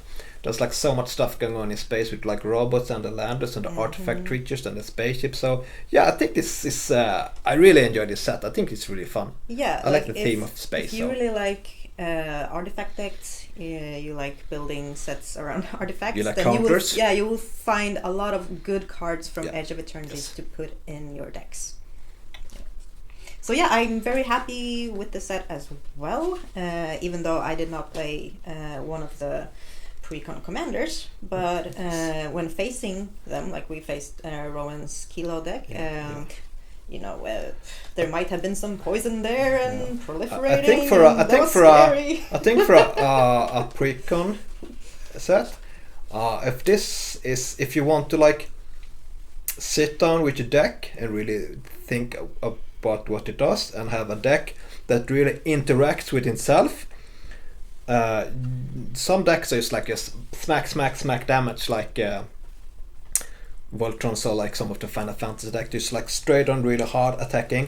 This is a deck where a lot of stuff happens within itself that boosts not just the commander, but it like kind of boosts everything with the charge counters and the counters and everything going on. So I think this there are is a lot a of triggers. yeah, Something lot of happens, triggers, lot then of this triggers. happens, then this triggers. Yeah, yes. so if you want a deck that's, if you like space, go for it, but also a deck that where a lot of things happens simultaneously, or where all the cards kind of interact with each other. This is probably the Precon for you. And also, I really like that we got a lot of new proliferate cards. We also got that robot card where I think it said whenever an artifact creature deals damage, that player gets 2 poison counters. I really like that one. Someone like poison, yeah. A fun set. So yes, that made me like the set even more. I think it's a good set. The only thing, as I said, is that we just had 2 Precons.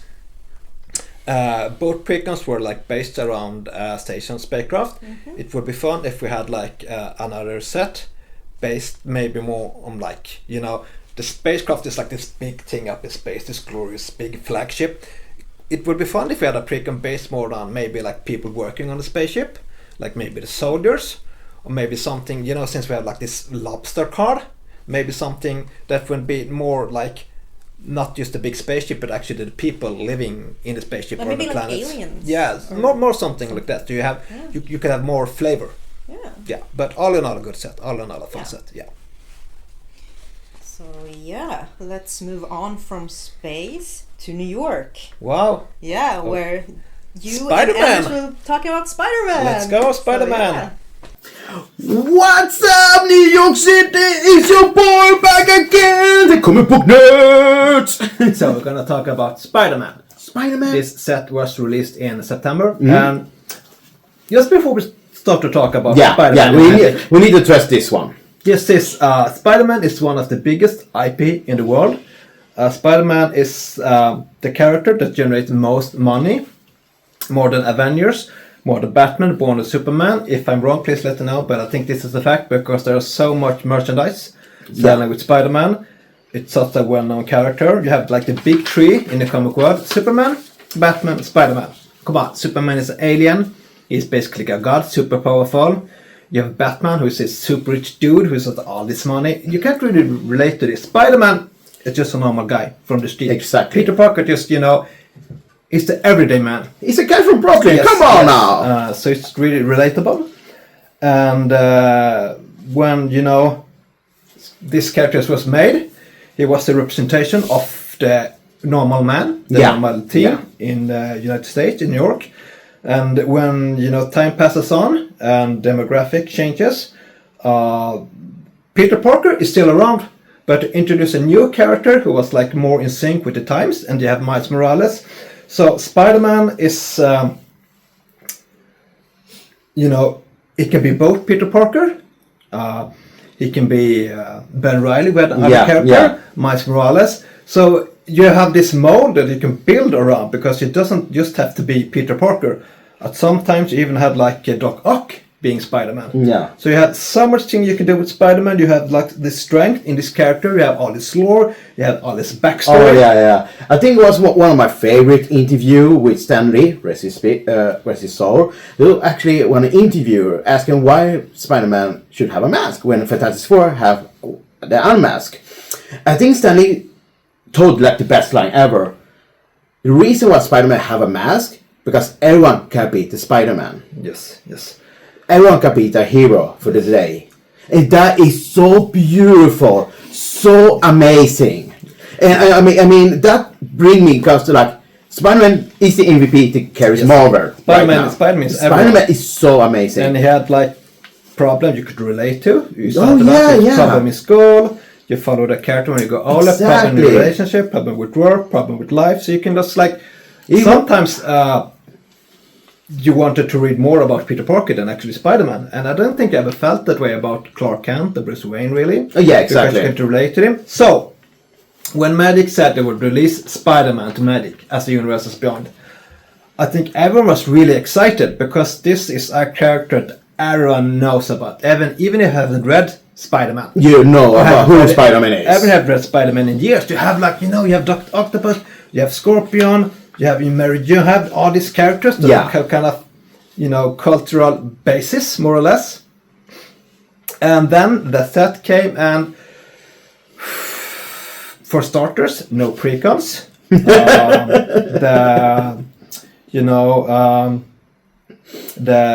collector's booster. I think if you spend a lot of money on the collector booster, when you open it, you should feel joy. You should feel that you got your money's worth. You should feel that this is a really good card. It should bring you joy, but no. But I don't. You have the Infinity Stone or something. It was so much stuff that people really look forward for in this set. Yeah. And when it released, it felt like it misses targets. Yeah, they completely missed the ball, because you have. Six with like Iron Man and X-Men. So you're starting to introducing X-Men, Iron Man, and then Deadpool. So you have all these Marvel characters. Yeah. Before Spider-Man, we have the Secret Lair. We have the Cap. You have the Iron. We have Black Panther, and we have the Wolverine. They were like the first Marvel. Yeah, that's true. Then afterwards, we have a second Secret Lair, which was the Deadpool cards. It was. The order was super great. They were just in flavor with the character for the comics as well. Yes. So that's why when they heard about the Spider-Man, we were dope. This is our set. It will be the set for the year. And you know what? Spoiler, it wasn't. As you probably know, there will be another Marvel set coming next year. And I think when you have this really big Yeah. brand, this big IP that you're gonna introduce, and you kind of just like, why are there no precons? No, the plan was to make it like a smaller set, and then we changed our mind to be a bigger set. But at that time, we didn't have really time to do precons. I like this. Like, wow. But I must say, I think the set in itself is fun. I think the characters are fun. I think the mechanics we're going to talk about is fun. I think the art is fun. You have like alternate art and collectible art that are from just straight from the comics. Yeah.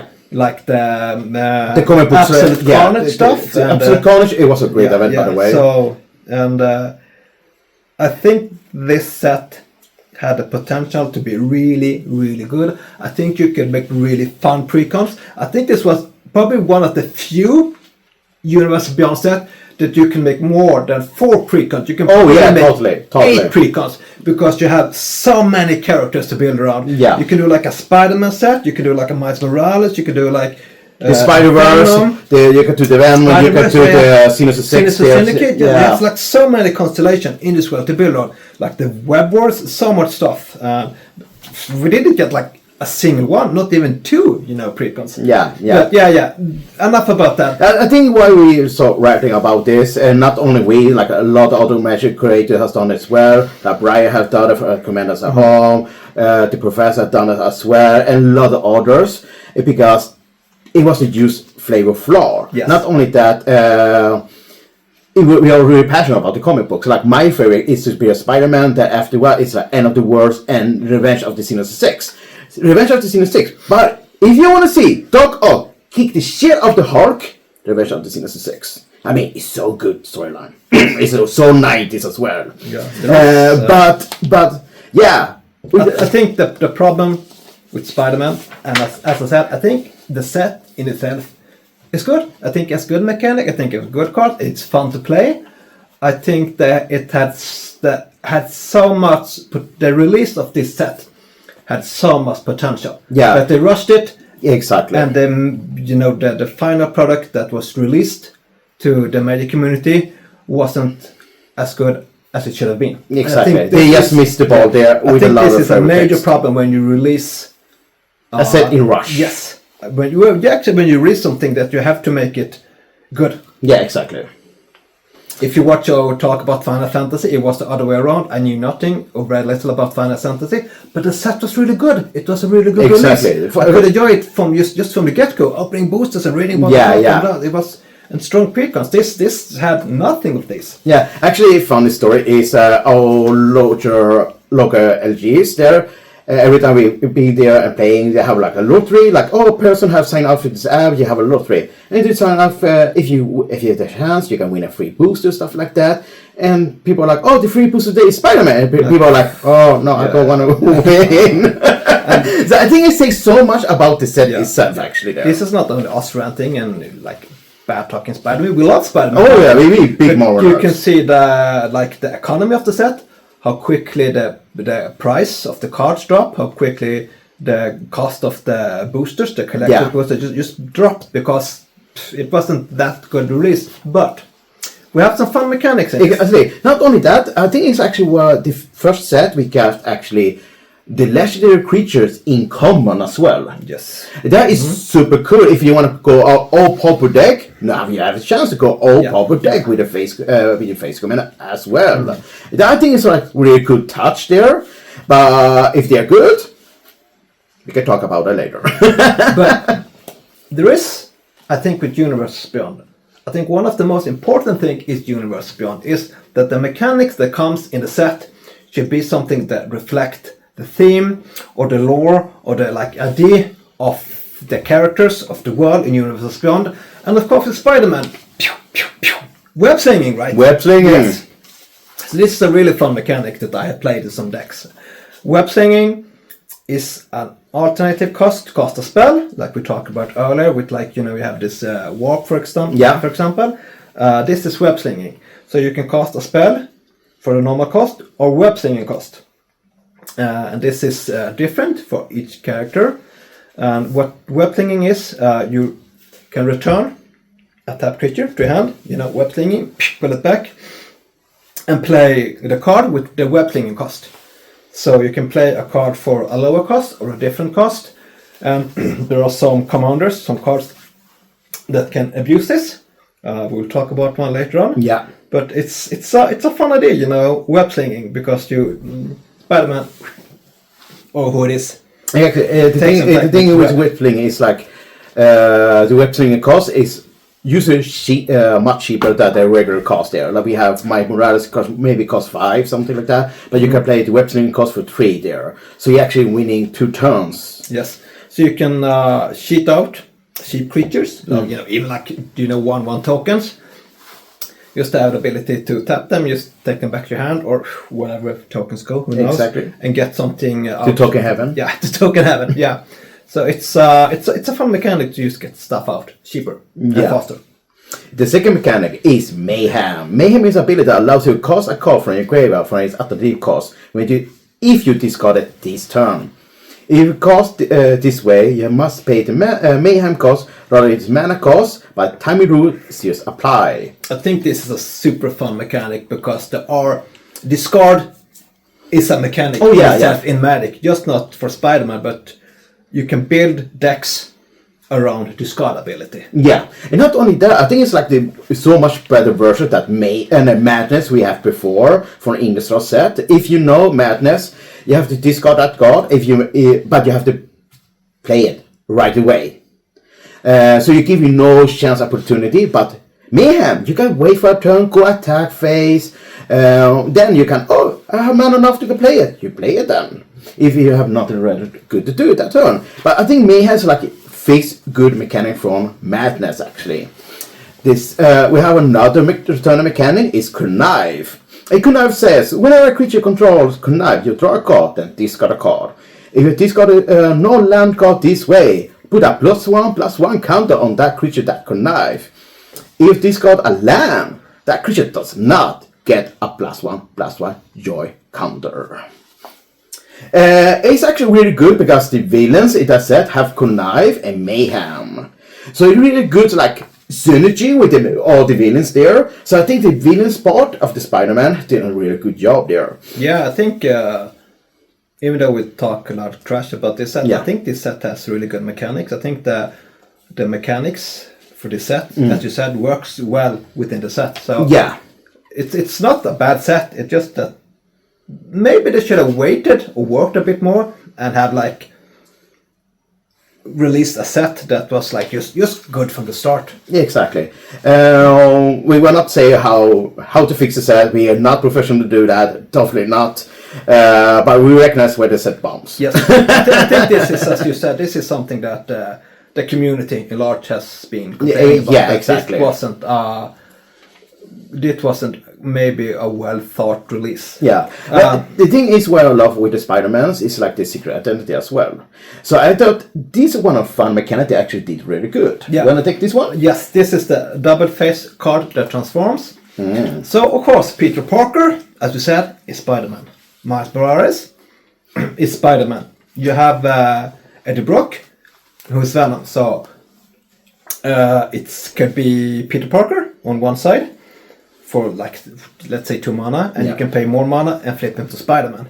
And you have that with different characters. I don't know if you have like Norman Osborn like that way, but you have Peter Parker, you have Gwen Stacy, Spider-Gwen, Miles Morales, and you have Venom. Yeah, and of course you have the Green Goblin, Sarah Norman Osborn as well. Yeah. Not Harry. So yeah, I think that's fun. And what I love with the double face cards, you can actually pay for the backside as right away. You can. If you want to enter as Venom or as Eddie. Of course, Venom is more cost because you have the symbiote on and stuff like that. But I really love that because they do each side have their own mechanic. Yes, it's so good for the. I think it's both the like human version and the superhero version. Yeah. Both are good in themselves. So you don't want to exactly I'm just gonna skip the Peter Parker step because it's I think you make like spider tokens or something. Yeah. So you get like blockers out instantly. And I think it's works very well within the theme of like a comic book characters who are humans, and then they put on the mask and Yeah, become exactly. like more powerful creatures. So I think that's really fun. I think it's they should work more with this engine in the set. I think that this should be something that, for example, to put in the precons. Yeah, exactly. That you can buy the double face precon. cast, You have both Peter Parker, your hero, and Spider-Man, or you have Miles Morales and Spider-Man. Because people have so much love for not just only Spider-Man, but for like Miles Morales is super popular. Venom as well. Yeah, it's like a huge there. Of Gwen Stacy's, so I think this is a really fun idea for the set. Yeah. But like you said, it's no precons in this set. It's kind of sad because we are actually waiting for like a Sinister 6. Come on, Sinister 6 is like a dope for every comics, my man. Here ever, but we do have some great commanders actually. Exactly. Let's start with Peter Parker. Bant, this is one of the deck I built actually. Oh yeah, in our channel. If you miss it, go watch it. Yes, it's super good actually. Yeah, that is a fun gameplay. Yeah. So this is the one I talked about. Peter Parker. When he enters, you create a 2/1 green spider with reach. And you can pay 1 generic, 1 blue, 1 white, 1 green, and transform him into Amazing Spider-Man, who has Vigilant and Reach. And each legendary spell you cast that's 1 or more color has web slinging cost, band cost, 1 blue, 1 white, 1 green. This is something you can abuse. Find really expensive legendary creatures or spells that cost like way mana. Have like cheap creatures. Have like this, what you just make 1/1 soldiers or whatever, or like the little spider in itself. Make sure it's tapped. Web sling it. Play the like 7 mana, 8 mana creature for 3 mana. One of the best way you can abuse with the web sling mechanic is the mana dorks. You can find like laundry errors because you play in those colors as well. So tap for the mana, have the that mana pay for the web sling cost. Boom, GK tax is out. I think I have how about no hands there? Oh children! Oh, I don't know what's happening here. I think I have like there's like the Tesseract. Not the Tesseract, but it's like a big dino dragon creature. I think it's like 8 mana or something. You can get it for 3, and it has that card has the ability when you cast it from hand, which you do with the web sling. Yeah, so it's way to like abuse this ability. Oh yeah, I think the web sling ability, if you play it right, I think Peter Parker, the Amazing Spider-Man, is really a great way to shit out big stuff, and we do like shit out big stuff. Yes, it's a fun way to play Magic. Exactly. Because you kind of like sneak around the actual cost of the card. And then, as I just said, we also have Miles Morales, Naya. When he enters, you put a 1/1 counter up to 2 target creatures, and you can play 3 generic, 1 red, 1 green, 1 white, and to transform Miles Morales into Spider-Man, of course. And Ultimate Spider-Man here. He has First Strike and Haste, and Camouflage, which is 2 generic, and you can put 1/1 counter on Ultimate Spider-Man. He gains Hexproof and becomes colorless until the end of turn. And whenever you attack, double the number of each kind of counter on each spider and legendary creature you control. So, if you like Miles Morales, and if you like counters, this is a good commander to build a deck around. Oh yeah, Naya does what Naya does. Exactly. And not only that, you get the +1 counters in green as well. That is so good because you have so much great +1 counters like Manico Hydra, like you say, you have the Hardened Skeleton Enchantment as well there. So many good stuff. Not only that, he becomes colorless in their turn and hexproof when he's that is so good flavor if you know Miles Morales for the movies, from the Into the Spider-Verse, you know that his camouflage ability. That one I don't know, but I love it. Yeah, it brings me joy. And he has his like own proliferate ability. Oh yeah, in his set when he attacks. So it's fun to build each spider and each legendary creature. You can just build like a spider deck, or if you don't want to feel too limited about that, you can use legendary creatures. Exactly. I like that idea that you're just not locked for this set. Oh no. Talking about not locked for this set, I think one of the strongest legendary ever, I have to say it right out here right now, my own opinion, is Gwenom, the Roseless. It's a mono black. God damn, she's strong. She's Death Touch, she's Lifelink. Whenever she attacks in the end of turn, you may look at the top card of your library at any time and play those cards on top of your library. When you cast a spell this way, pay life equal to its mana value and rather its mana cost. Have you heard about Bola Citadel, you good people of the internet? Because now you have a Bola Citadel for your command zone, and goddamn, she is strong. Not only that, if you have like Aether Flux Reservoir and the same say to running top, brother, you have infinite combo there. What the fuck? You just give a rest. Your opponent just scoop it up. You don't have to beat in the game anymore. No, she is one of the strongest commanders. Actually, I must say, and I mean this in a good way, not at all in a bad way. Gwenam, it's such a silly name. It's Gwen Stacy Venom. Gwenam. I think this is a really funny wordplay. It's like, okay, it's funny. I appreciate it. It's silly in a good way. Gwen Stacy, as Venom, you're not silly at all. You are a strong, beautiful, powerful woman. Yeah, yes. Go women. Speaking about Venom. Oh yeah? The original Venom. Oh! Of course, the original Venom is Peter Parker in the suit from Secret War, but Venom, Eddie Brock is Venom.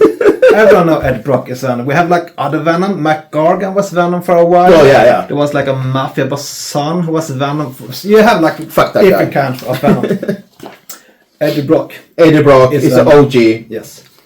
If you don't know anything about Eddie Brock, just go watch the movies. They're really funny. As I said, silly. I like silly stuff. Just silly but funny. But Eddie Brock. So the story behind Eddie Brock, as everyone knows, Peter Parker got this like black suit from Secret Wars. It's like, I really like this suit. But after he realized it's a parasite who tries to like take control over him. Oh, no. And he finds out it's really sensible to noise and sound. So he runs up in a like church tower and rings the bell, and the suit goes away. And then for some reason, Eddie Brock goes to the church. It's like, oh, I'm so sad. I'm so sad. Yes. I hate Peter Parker because Peter Parker gave me a fire for the Daily Reaper. And guess what? Yes. Two hateful people have a job. Eddie Brock interviewed, I think his name was Sin Eater or something, who he thought was this character, but it was a lie and he got fired and Peter Parker exposed him. It's, as we said earlier, there's so much story about this character. But anyway, Eddie Brock gets the symbiote suit and becomes Venom.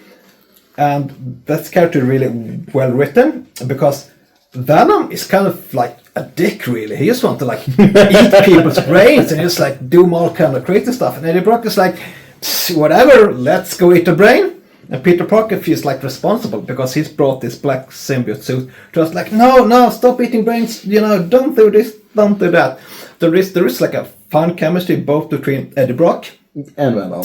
And the Venom, the symbiote Venom, and Peter Parker as well. And anyway, Eddie Brock and Magic, that's what we're talking about. When he enters, you can return... what color is he? Yount. Yes. Eddie Brock is black, but we could... Yeah, it's a Yount deck. Junk deck, Junk. Anyways, when he returns, return target creature covered in mana 1 or less from your graveyard to the battlefield. And then, pay 3 generic, 1 black, 1 red, 1 green, transform Eddie Brock into Venom, Lethal Protector. He has Menace, he has Trample, he has Haste. This is the fun part. This is, I really think, works well with Venom as he is as a character. When he attacks, you may sacrifice another creature. If you do, draw X card, then you may put a permanent card with mana value X or less from your hand into the battlefield, where X is the sacrificed creature's mana value. He's basically eating up someone to become stronger. I think that's really cool. Yeah. It's like nom. And as you said earlier, with the effects that this set has, with Mayhem, this is another ability. You don't discard card, but you sacrifice card. This set has a lot of graveyard play. Oh yeah. Not only that, it works really well with something like Warp. Yes. Exactly. Play it for like we have the Titan there for 3 mana. Play it. It's a 9 cost. Exactly. Warp shit in, eat it up, and get something more value back. It's so good there. It's fun. It's a fun commander. Yeah, it's super fun. It broke. Nail it. Well, the next one is actually one of my personal favorites. It's Dr. Octopus Master Planner in the mirror. All the villains, your control get +2/+2. Your maximum hand size is 8. At the beginning of your end step, if you have fewer than 8 cards in a hand, draw equal to the difference. Is draw powerful command zone in a lord? It's a big lord is +2/+2 for all the villains out there. It's super great. Of course, it costs a lot. It costs like 5. It's not 7. I think this is something you can abuse really hard with like other cards. Oh yeah. You like shoulder and stuff. Yeah. Not only that, if you have like some way, if Doc Ock is one of your 99, you can reanimate it somehow, and suddenly you can draw 8 cards. It's so good. Yes. Yes, the draw power itself is super good. I would say this is a commander that you can get him out. Yeah. But you don't really have to play him. No. Because what he does for the rest of your board set is so strong. Yeah, Plus exactly. 2/2 if you play villains. Villains, sure you have villains, but you can also have like shapeshifters. Yeah, exactly. And stuff. And you always have 8 cards in your hand. Yeah, exactly. That's That crazy is strong. so That's great. Crazy strong. So you can like beginning of the turn, just thump your hand as many, play so many stuff you want. Yeah. Play Doc Ock, refill your hand. Save up some Plus mana. 1. Save up some mana. Exactly. You're ready to play instances. Yeah. If you want to see how Doc Ock play, just check out our villain video. Sure. Now for real, I really like this guy. Because Doc Ock is actually one of my favorites villains from the show and from the comics. Super smart. Even could be smarter than that Tony Stark. Who knows? If you know to read the comic, you know. Do you know what I wonder? What? I said earlier that Dr. Octopus once upon a time was Spider-Man. Oh yeah! Do you have that in this set? Oh yes, you have. When he's Superior Spider-Man, Yeah. also in the mirror colors. In have the ability Mind Swap. That means when you have Superior Spider-Man enters as a copy of any creature in a graveyard, except his name is Superior Spider-Man. It's a 4/4 Spider-Human hero in addition to his other type. If you do that, excite that card. Graveyard shenanigans. Let's go. I think that Superior Spider-Man and Eddie Brock Venom, I think they are both heroes and villains. Yeah. Yes, I think that's kind of fun. And if you haven't read the Superior Spider-Man arc, I don't think it's too long. It's a really something funny they made with Peter Parker, Dr. Octopus. They have kind of always been kind. You know, you have Peter Parker, Spider-Man over here. You have Otto Octavius being Octopus over here. But then they're just like, what if Dr. Octopus actually was Spider-Man? How would that work out? That's just a fun idea to play around. Yeah, and not only that, I love with the text of Mind Swap because it's showing that the people who made design this card actually read that comic after the End of the World event there. Yes. So I really like the Superior Spider-Man run as well because it's Spider-Man as an anti-hero. Not only that, Doc Ock was actually better Peter Parker than Peter Parker itself. Yeah, I think it was so funny to see. Yo, Doc Ock was the superior after war. I wouldn't say it's like a deep cut in Spider-Man lore, but it's maybe a lesser known and lesser read Spider-Man story because it didn't go on for that long. Like you have like the Clone Sagas, like another idea that you change the like idea of Spider-Man. Yeah, you wanted to like rid of Peter Parker, Mary Jane, and had Ben Reilly, who later became the Scarlet Spider. So that was the better idea for that character. Anyway, let's go on with Spider-Man, the Peter Parker, the sensational Spider-Man, Azorius. So whenever this Spider-Man attacks, tap target creature defending player controls and put a stun counter on it. Very fitting for Spider-Man because he webs you up. And then you may remove up to 3 stun counters from all permanents draw cards equal to the number of stun counters removed this way. This is a fun commander.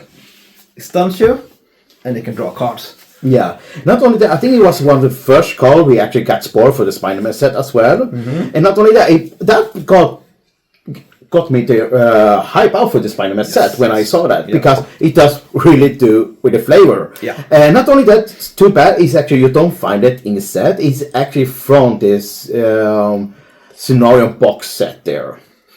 But it's really good commander. Yes. You want to know a really funny commander? There's actually Sarah play in our channel. Let me guess. I know this one. Oh yeah? if you watch our play stuff on our channel, if you know what kind of colors Sarah likes to play, usually I can say I want maybe like 2 colors or 3 colors. I'm like, you want blue, white, you Blue want is best. Azorius, you want... Sarah's like, I'm gonna do all the colors. I want to puke out all the colors Yes, here. yes. And of course, she chose the Cosmic Spider-Man. And Cosmic Spider-Man, he's a menace. He's like dope. He has flying, he has first strike, he has trample, he has lifelink and haste. At the beginning of your combat, all the Spider-Man you control gain flying, first strike, trample, lifelink, and haste in the end of turn. Every Spider get it? God damn! Come on. It's enough. That's It's enough. enough. You go home. You go home now. Superior Spider-Man, you're okay. Cosmic Spider-Man, you're drunk. Yeah, you're drunk. You go home. You're drunk. No, I think that I read the Cosmic Spider-Man's comic as well when I was young.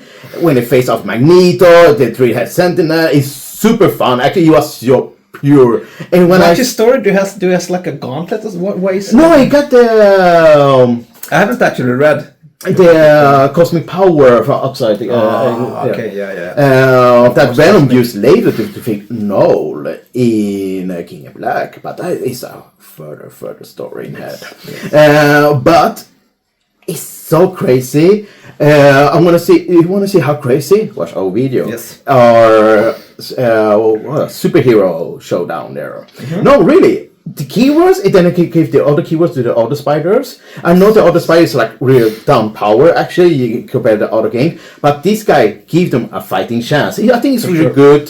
Spider-Man Triper Commander, you can say it or something like that. Yes. But I know, so I have a second favorite card here. And Sarah, this one, I think it's like a sleeper. This is so good. We're going back to Orstorf now, and not only that, we have a person that is super negative, like I was in this set. Mr. Negative, Vigilance and Lifelink. And whenever Mr. Negative enters, you may exchange life total with the target opponent. If you lost this, if you lost life this way, drop that many cards. I have seen Sarah draw like 13 cards in one turn. Yeah. 3-0. People. Cosby has nothing on this guy. Cosby had nothing on this guy. Again, if you can abuse this one, if you have like a card draw engine, like a shoulder or something that can just card draw abuse. Card draw is strong in itself. Card draw abuse is very strong. Not only that, draw powerful command zone. Yes. Live exchange for command zone. If you have a way to blink it or stuff, do it like that. Yeah, you know what? I will lose life.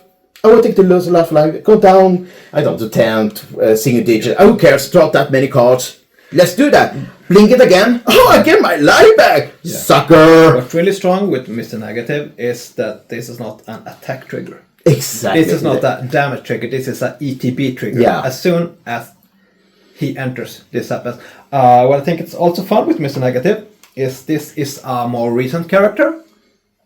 This is a character from the Miles Morales Spider-Man story. So I think it's fun that you have like characters from the beginning of Spider-Man to like more recent, newer characters there. That's really fun. And not only that, I know Mr. Negative in Magic, he's cost really much. He costs 7 as well. Also have not the best RAM spells, but I think that makes things even more dangerous as well. Because people are like, no, it's changed like Toto, it's fine.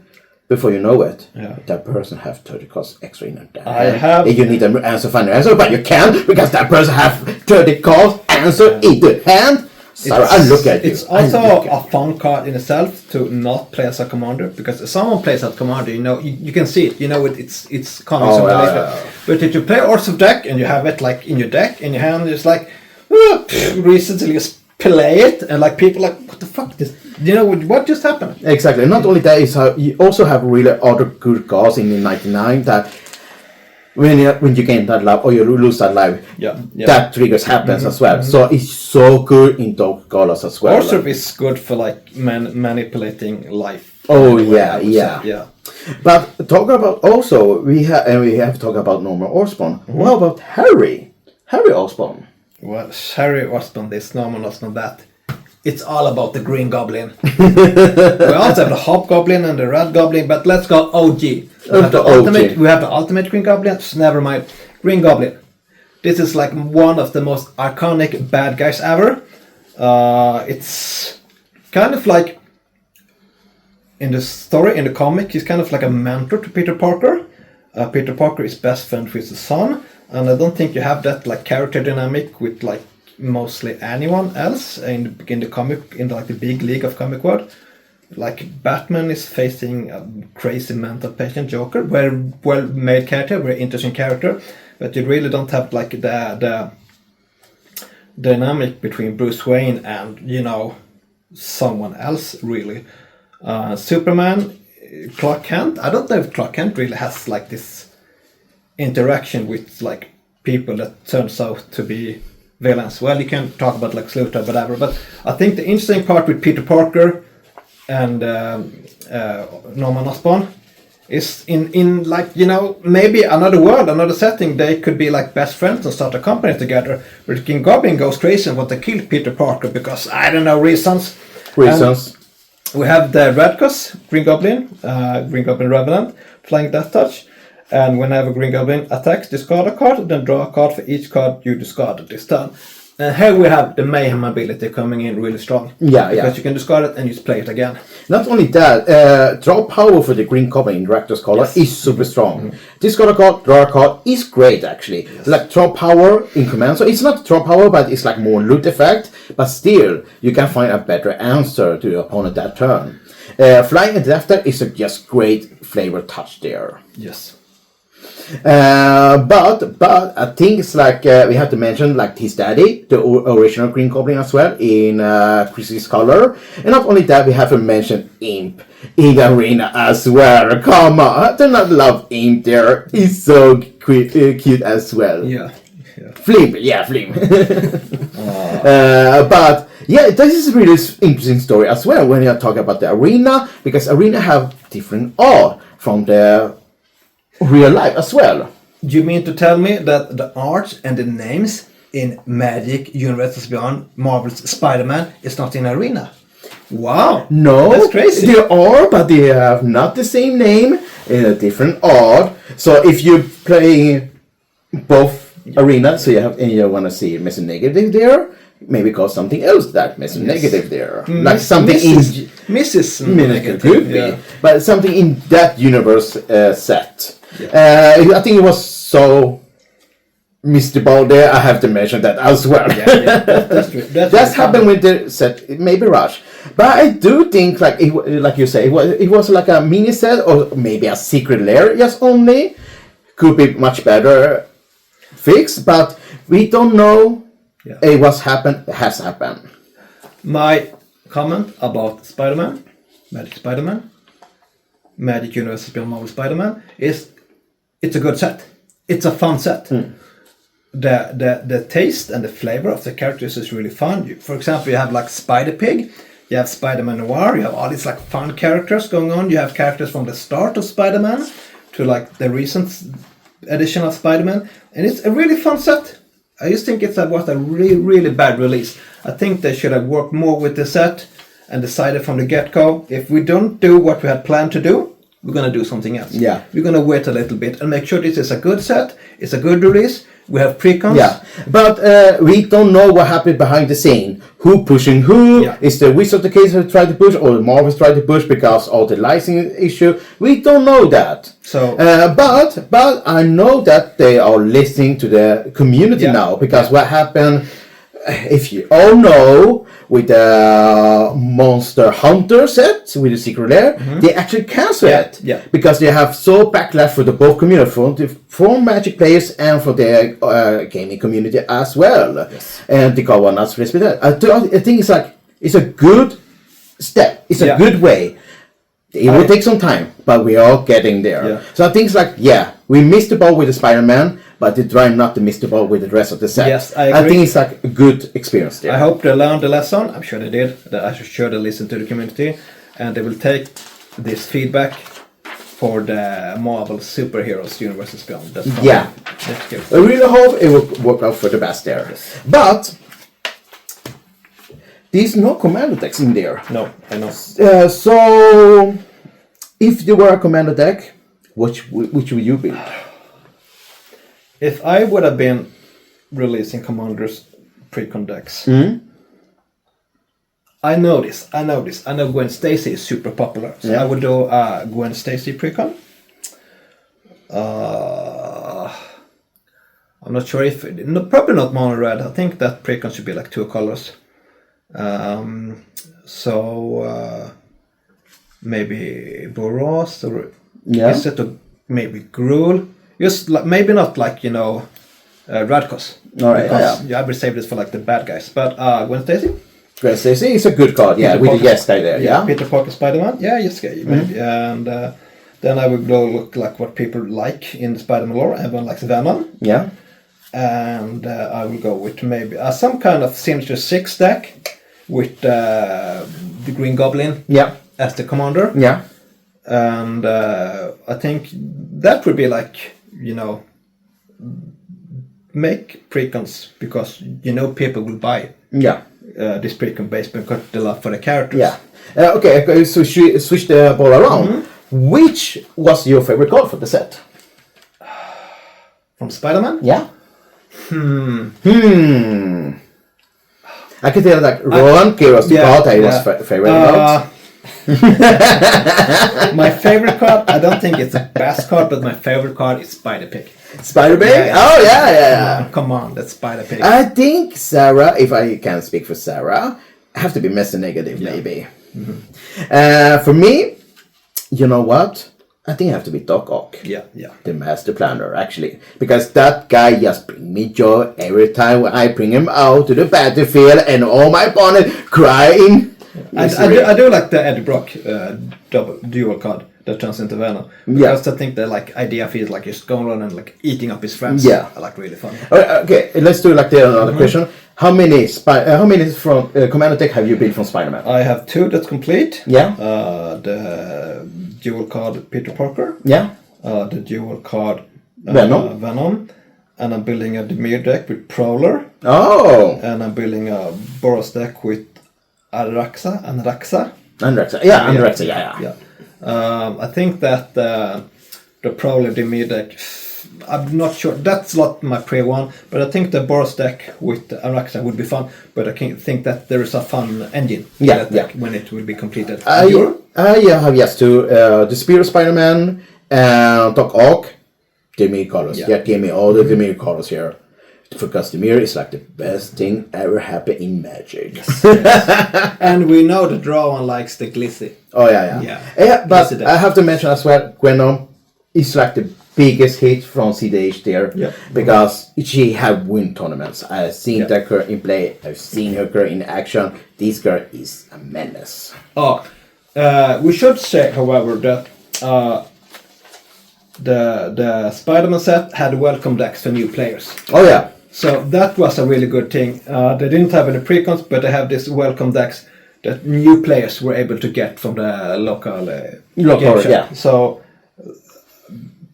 that's. I think that they made something, to make up with what they missed out on. That at least made this okay. But we will make sure that new players who are not able to get the precons and maybe not want to buy all these books, they can get the welcome deck. Then you start playing a new game and have some. The thing what I love with Universe Stock, get me, I'm not a hater there, but it gets so many new players to the battlefield, to the MTG, and we all welcome all the players here. If you have a favorite set, just play it. We will not judge you. Yes. We will not put some bad words here.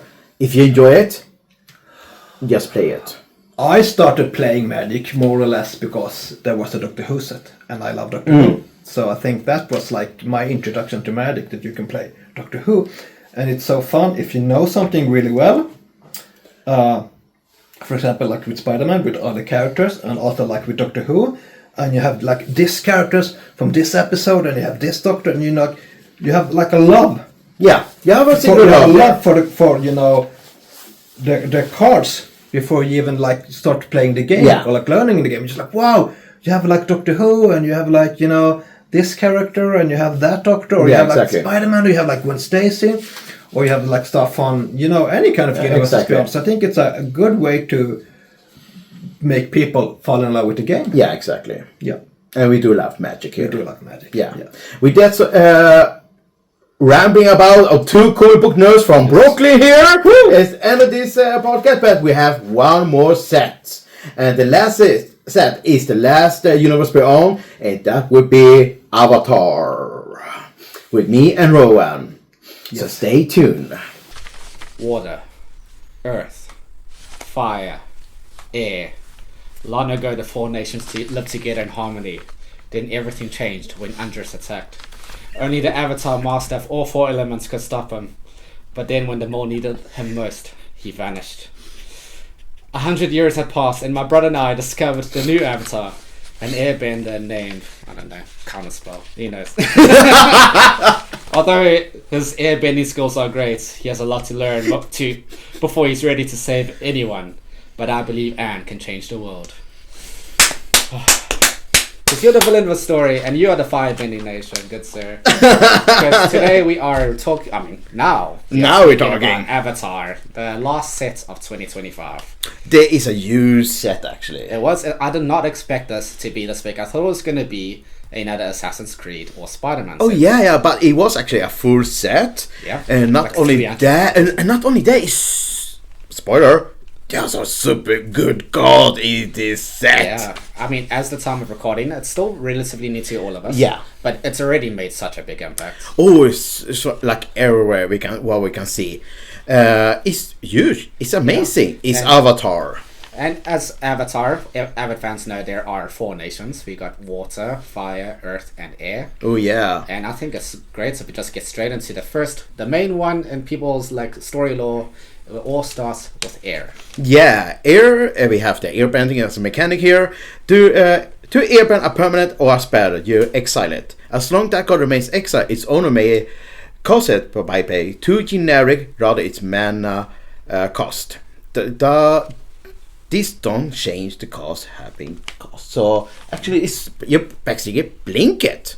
I think what is nice about a bit blinking is you're also still casting from exile. Yeah. So it's instead of blinking, you have some things that matter about casting from exile, which makes it a bit better if it's in the right deck. Yeah. We have the from the Doctor Who, the Tyrannosaurus. Like every time you cast something from somewhere from exile, it deals damage equal to its power and its grow as well. It's so good. Yeah, Bending definitely helped a lot of those strategies. Oh yeah. I mean, Rocco Street Chef loves that. Talking about Rocco, when he gives you spicy food, we have also firebending. Spicy and firebending. Yeah, firebending. What a mechanic. Oh, I love this. Everything is on theme with Yeah. I don't know if they could have made a better mechanic. Exactly. Firebending is a keyword that includes a number. Whenever a creature you control with firebending attacks, you may add that much red mana. You don't lose the mana during the combat. You can still any of this mana you still have at combat would lost. So you only have it during the combat. Oh no. but what you can base stuff like insta speed, something like that. What? Or you can play Fire Lord Ozai and just have your mana carry over. Oh yeah. Electro is a really good way to. Electro got really good. Electro got buffed there. That's crazy. Quickly. Then we come into what I think is the strongest mechanic, whereas we see is Earthbending. Earthbending, you may choose target land you control. As Earthbending ability resolves, that land becomes a 0/0 creature with Earthbending X on it. So Earthbending 2, it's a 2/2 with counters, of course, plus some counters. Because it's a new creature, because the new creature land will have haste, feel free to Earthbend lands that you just played. What's really interesting about this Earthbending mechanic is we've seen this in the past in Simic. Yeah. And one of the biggest weaknesses with this is that your lands can die. Yeah, exactly. And then you lose a land. But this says when that land were to die or go to exile, you just get the land back. We will be speaking about a commander that breaks this mechanic called Toph. Oh my god, yeah. Hey, let's not get ahead of ourselves. No. I think Earthbending is a really strong mechanic. I've seen it in pre-release and in limited. It's really strong. Oh, and not only that, it's mana manipulation, you can say like that. Yeah. Because the land you play, it becomes a creature when you're Earthbending. And not only that, you can tap it becomes untapped, it's a land, you tap it again, you have mana plus there as well. You can, even you exile it or dies, it returns back as a land, but it returns back tapped. Yeah, but it does come in tap. Yeah, but exile it, that is a huge keyword. Yeah. But We haven't seen that. Where you haven't seen that when the exile it comes back actually. This is people! Breaking news! This is huge! I think the designers like heard the feedback from new players and they're like, I've been abused by X. I'm like, don't worry, we got you. We got you! Yeah. Don't worry, And buddy, we have you. I mean, also like the craziest card from the sets, Badgermole Cup, which I'm pretty sure will be banned in most formats. Oh yeah. It's just breaking. They're breaking everything But there. it's not breaking Earthbending particularly, it's just breaking mana dogs. Yeah, exactly. So, yeah. And then next we have Waterbending. Yeah, exactly. And waterbending is play the waterbending cost you may pay to request mana. However, for each numeric mana cost, you have to tap an artifact or creature you control rather than pay its mana cost. It's so thematic because when you see the anime show, it's like they do the way everyone to summon a great creature. It's so thematic. And when I see the waterbending, when I play the waterbending, it's so great. I feel so I haven't enjoyed seen it. enough of Waterbending, but I have played the card that takes extra turn when you waterbend 20. Oh yeah. That's so good. I really enjoy it. Oh my god. What was it called? Blood. It's blood bending. one of the avatars. Yeah. Blood bending something. It's so good. I'll quickly speak. There's also, besides the bendings, we Yeah. also have some other mechanics returning. Lessons and shrines. And I'll quickly speak about shrines, which I'm very excited about because I used to be a nasty Goshen type player and I have returned. I love shrines. I just think they are the funniest things because they sometimes are creatures with no creature type. What? I just love that. So shrines are coming back and shrines work together. They sort of like Slivers. they are kindred enchantments. They care about each other. Yeah. They Like are slivers. Aren't all kindred decks slivers? Exactly. Oh! If you like a kindred, you love slivers then. Yeah, and then next we also just get lesson. Lesson is actually a return subtype from Strixhaven there. It appears some instead some sorcery, but you have like a new word next to it called lesson. Yeah.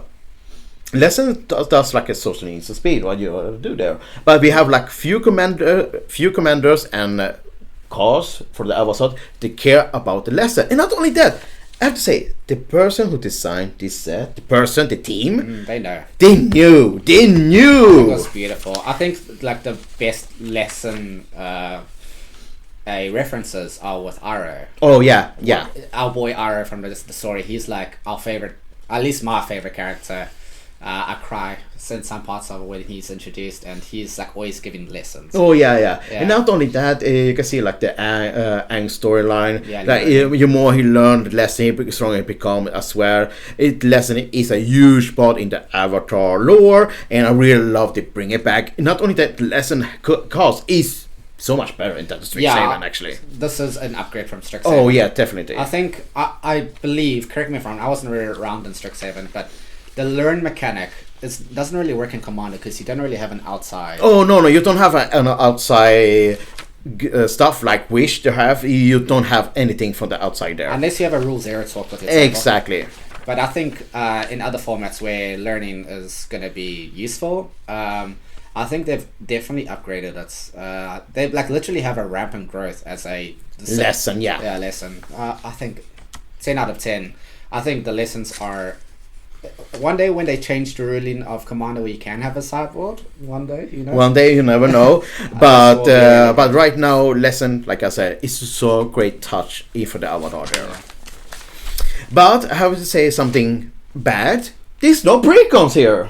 Once again. I like and I hate and love precons. I think precons are great to like just sort of get new players who are a bit unsure of building decks. They can just get straight in and just pick up a precon. And the precons are normally well designed and love for languages. Yeah. But I like the challenge of like, what if I were to build my own precon from the set? Like, Okay, what you gonna choose then? For me? Yeah. I don't know. I would challenge myself to build a Wurberg Precon. Oh yeah, that's Bay. great. I just said Shrines, but I think Hay Bay is good. Hey, babe, yeah. Also like Firelord Azula, even though it's like a dirty control commander. I think it's really strong. I think I haven't really played allies before, but yeah, Katara. What would you be? Oh, I think as a Katara, Tifrilus, the banned one, is super great. I can say about if a trigger ability of an ally you controls trigger additional time, it's like Panamonicum from Command Zone in banned colors. People, Yeah. Katara is busted. Ally players are eating good. Oh, they are eating super good. Not only that, we have one of the best and the first meta bender top. So good. That is so That's the good. one commander I think they were smoking crack when they made it.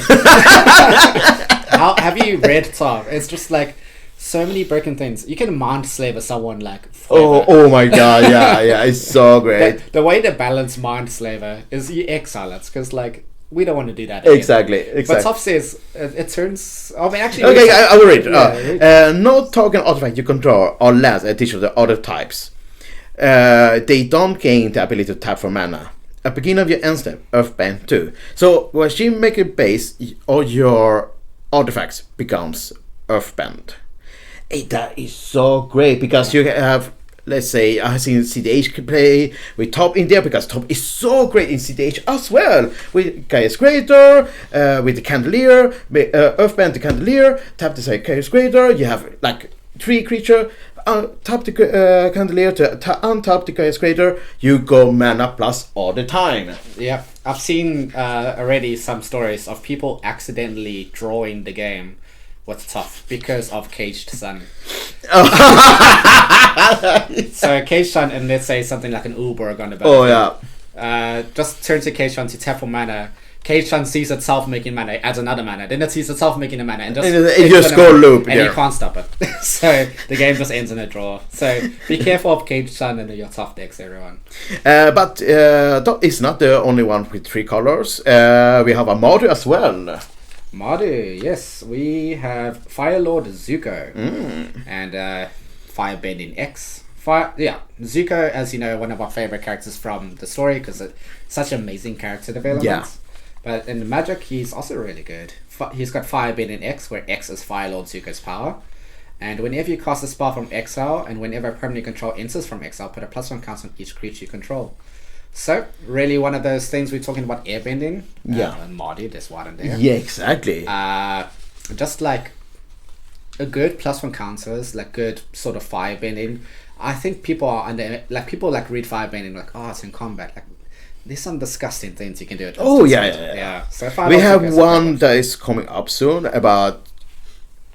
Don't you worry about that. But Firebending X is super great actually. Yeah. Because when you play something for exile, he grows, he becomes bigger. Firebending becomes even greater there. I love Firelord Zuko. It's like good flavor text actually. Yeah. I've yet to play against it, but I shiver in my boots when I do. Oh yeah.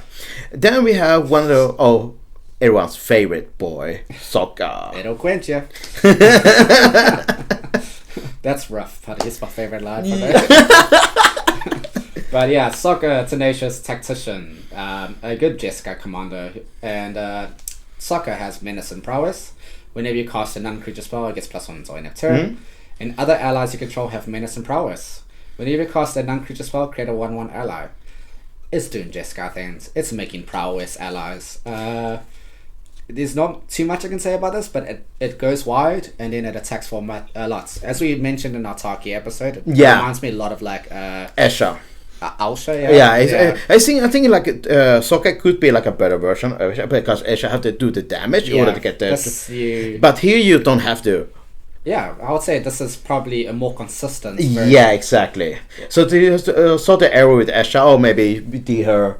Sokka, like we can fix it with Sokka there. Yeah, because I think with Alsha you have to like play a lot of pump spells. Pump spell in order to make her good there. And then of course we have the Woober commander, Avatar Anne. Oh, this is a lot of text. This is a lot of text, Believe me. So, Anne has flying and firebending too. Whenever you waterbend, earthbend, firebend, airbend, you draw a card. That in itself is actually really They super good. Then, if you've done all 4 of this turn, transform Avatar in. And then on its backside, this is the craziest command I've ever read. Spells you cost Wooburg less. This can produce the generic mana to cast spells. What the fuck? So very What the fuck? Very easy to go infinite with this. At the beginning of each upkeep, you may transform and master of elements. If you do, you gain 4 life, draw 4 cards, put 4+1 counters in, and it deals 4 damage to each opponent. I think it is quite a high requirement to transform him, but I've mentioned this before. Cards like Moon Mist, it's so disgusting there. I wouldn't be surprised if they write some Moon Mist with all of the universes beyond stuff they do. But the thing is, what people don't recognize with Avatar and Ang Master elements, yeah, sure, you have to do all the bending in order to transform him. Yeah. But you get 4 cards. Yeah. And not only that, when you do all the bending, transform him, you get mana. You get the mana that you lost to the bending as well. That's crazy. I think if they didn't have that draw card, it would have been a bad card. Exactly. But now it's just good. You know, so good. The fuck. And okay, and we have Grixis. Yes. Firelord Azula. Firebending 2. When you cast a spell with Firelord Azula attacking, copy that spell. You may choose new target for the copy. I've played this recently. How did it go? I did a draft, and my pack one pick one was Azula, and I just put the whole deck around her. Yeah. And it was broken. Like, I played it, and they're like, "Oh, it's fine, you can have that." And then I attacked, and I just cleared the whole board and drew like 6 cards. It's so crazy. Okay. I think like if you're gonna talk about CDH, Azula was one of the top pick for the CDH as well early there, because the copy mechanic is so good. It's so good. It is. Doing anything twice, players love it. Oh yeah. I think they know that because they're doing so many double effects recently. Oh yeah, exactly. Yeah. And I mean, it has to be during attack. Yeah. The only thing is, she doesn't have haste. So we should enter at. Thank God. If she have haste. Come on. But she also like nets you mana pretty much because she's the exactly. That's crazy. It's so good. And then another Wooburg commander to finish things off. Other commanders to mention here is my favorite one from the set is Hebei. Worth noting, Hebei isn't from the main set. He's from the Jumpstart set. Yeah. But it revitalizes a new way to play shrines because now we have 2 Wooburg shrine commanders. We have Goshintai and now Hebei. And when Hebei enters, you reveal cards from the top of the library until you reveal a shrine card. Put that card onto the battlefield, then shuffle. Then you can play Wooburg to tap for each legendary enchantment you control and create a 1/1 color spirits token that can't block and can only be blocked by can't be blocked by non-spirit creatures. Yeah. That is great. That is like not only that, Hebei gave also a lot more way to finish the game as well with the tokens there. I think if Hebei is a new commander, you might want to build your shrine deck a little bit differently with a bit of blinking. Like Definitely.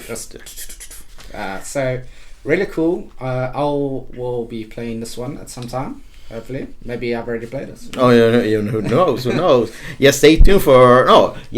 Watch Avatar Age. That's a Hebei. What a cool card. Yeah, so great. Yeah. So fucking good. No, not only that, we have to have some honorable mention as well. These cards make not only that a huge impact in CTH as well. Breaking news. Wang Xingtong, Librarian. It's what's the white card version of it? Optimist of. It's opposition agent. No. It's the flash. The flash one. What it does. Searches. Yeah, when a opponent searches the library, you will draw a card when it's out. Not only that, he gets also +1/+1 counter. It's so good against the Orcish Bowmaster because Orcish Bowmaster ping you 1 damage. Yeah. But this guy grows as well. So Bowmaster cannot finish the job there. Yeah. He's so broken! This is a much better version. Also, it's just... You can pay X into it and get it above Bowmaster initially. Yeah, exactly. Oh, did we mention it has flash? Yeah, it has flash. Magic putting flash on creatures that don't need it. Stop it. Okay. The next big baddie. Oh, next big baddie is Aang at the crossroads. He's so good in band colors. I think it was ATP. Look at the top 5 or top 4 cards. You put that creature on the battlefield. Oh wow! So you actually blink. So many effects. You actually just play out of your your deck. This is your deck. This was your deck. Exactly. Wow, I actually haven't played against that. People say it's like a better version of that Garuga the dips. Oh, wow. Yeah. Which is really it's really super good. But you have green colors and white colors there, so you have an opportunity to blink it as well. Yeah. It's super good. But we have one good green card as well. Yeah. The one that is busy being caught to be banned and standard as we speak. Oh yeah? The next banning announcements will be in February, so we'll see. But yeah, Badger Mole Cub. Oh yeah. It is insane. 2 mana, 2/2, Earthbend for 1, and creatures that tap for mana get an additional mana. So you can, like, on turn 3 play 6 drops. I wouldn't be surprised if this is, like, by the time this video is released, overtaking Modern. Oh yeah. You know about the card Kinnan? Yeah, we have this better version called Cup there. So yeah, Kinnan. Yeah. Oh my! Wanna put this in the Kinnan deck? Okay. Not only that, Green have some more love as well, and one of them is actually for the Jumpstart. Is there? The which one? Katara Water. No. Oh yes, sorry. My most exciting card of the set. Exactly. Besides the cabbage merchants, guys. The cabbage. My cabbages. Oh, it's so good. I am gonna loosely read it from my memory. Well, tell me how right I am. It costs 2 or 3. Whenever opponent casts a non-creature spell, create a cabbage, and you can sacrifice 2 cabbages to add 1 mana to your mana pool. And whenever you take damage, you sacrifice that many cabbages. I think it costs 3. Yeah. Correct me if I'm wrong or not. Yeah. You don't sacrifice, you tap. No, you sacrifice. You sacrifice? I'm sure you have to sacrifice. Okay. Well, you know what? If it's tap, even better. But it's whenever opponent play no creature spell, you create a cabbage. Well, food token. Food token. Yeah. But it's so good. And I think there's also tap for sacrifice for mana. Yeah, exactly. No, you tapped in for mana. You tapped in for mana, you sacrifice when you take damage. It's I believe. So broken. Yeah, I need it for as a green player or eating good. Yeah, I think that's my one thing about the set is they put so many good cards in the Jumpstart. Oh yeah. Which is kind of unfortunate, but the one thing they did good is don't know if they did Lord of the Rings. They've actually added a lot of the Jumpstarts into the collector boosters. Oh yeah. So at least there's because a lot of people don't open Jumpstart. Exactly. Yeah, why would you? Because you don't want so many lands and stuff. Yeah, precis. And so I agree if think it was fair enough to put so many Jumpstart cards into collector booster. It also increased the chance to buy the collector booster. Yeah. If it's worth the money, you choose. You choose. We cannot tell you how to spend your money. Do we have the money? No. We poor as fuck. But we do love Magic. That's where we poor as fuck. Okay. I bet like this set did not have precons. Yeah. And I think I know what your answer will be, but what would your precons be for the set? Think about it. If you were to make 4 precons 4 precons and the avatar set, what would your 4 precons? I don't know. Could be something with the mechanics there, like fire, earth, water. That's the thing. It's like it was there. They had 4 mechanics, four nations, and they're like, oh, we can make a fire bending precon, can make a water bending precon, and they just didn't. Yeah. Maybe, I don't know why they not did that. There could be so many reasons behind it. We don't know, once again, but the set was opportunity was lost. Oh, yeah. But still, I'll make my own precon. Yeah, we have to do our own precon here. But Avatar was a hit. Yeah. It was so good set. Like you say, still early on. But right away we have some powerful cards that change it to cost in CDH. Not only that, in regular Commander as well. We can see some cards in Standard, in Modern as well. Yeah, Legacy is just one step away there.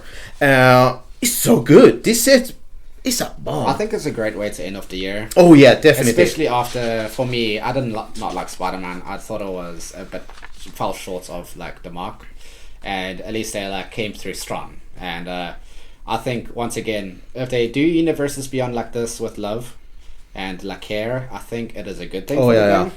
But I think they need to take their lessons with like sets like Assassin's Creed and Spider-Man. They can make it good. They can make it good. Yeah. They can make it good. We don't know what's happening there, but they can have the opportunity to make it good. But talking about the Avatar, what is your favorite commander for this set? If I were to like build one commander, I would just want to try the Cabbage Merchants. Yeah? Yeah, I think it's I'll shout busted, out yeah. the Command Game Nights. Yeah. played- Ratio played really good, actually, I yeah. thought that was amazing, and it's something that I would play. One of my favorite commanders at the moment is the Rocco Street Chef, and I make glizzy hot dogs. So you know what? Let's just add some greens to my Exactly. diet, so. Why not there? He's so good. What about you? I think you have to. Okay. Obviously, a lot of people know me. I would say the Bird, Wang Xingtong. But I have to say Aang at the Crossroads. The band's one. The band one. Okay. Because you can do so much with him. Yeah, I mean, I've always wanted to build like a Garuda deck that just sort of like ends when you just play Garuda. Exactly. I mean, whoops. So yeah, I mean, I'd like to see it once. But when Andres would play the second time, I'm like, I'm out, going home. So. You gotta go home. This brings me joy. No, but this is our last video. Yeah, this is the last section. Exactly. Of Avatar, and we'll sort of like end off the year with a few questions. I think. Should we go on the crew? Like, do you have a favorite set of the year? I think my favorite set of the year is so hard. It is between Avatar, Eve, and Final Fantasy. So, Edge of Eternity. No, Final Fantasy or Avatar. The fighting is like first place but I think we choose Final Fantasy because it's been longer out. I know more. I have more commander decks with the Final Fantasy than I have Avatar. Like I said, Avatar just released alpha a moment ago, so we don't have at the time to explore every commander like we have in Final Fantasy. Yeah. So the time is an issue there, but I will have to put my money in Final Fantasy as well. And what would be your worst set? Oh, are you even surprised? I think this might be a common answer. Okay. Does it rhyme with either pan? Oh, Spider hat. No, of course it has to be the Spider-Man. Yeah, that's unfortunate. That's something you're the most excited for. Oh yeah. It's always just let down for all more nerds there actually. And one last question: your favorite commander? I have to be Sephiroth, the Sephiroth, the Farbest Soldier. The mono black one. It be your sacrifice a creature to order to a card. If you have you done this way 3 times, you can transform Sephiroth to 1-winged angel. This card is so good. I think more I play him, more boss it becomes actually. Yeah. I really love that card. Mono black Sephiroth did it really good there. Oh, nice. And yours, worst set. Let's start with worst set. Worst sets, I will also agree with Spider-Man. Oh yeah? Yeah. Damn. But best set, for me, it's a tougher one. But I am going to say Tarkir. Tarkir. We know what? Dragons? Yeah, I think. Dragons. Yeah. I went hard in that set. I brought a collected booster box. But I also wanted to put my money where I think I love Magic IP a lot. So just the progression of that story and making sure you have some story I really appreciated and I really liked.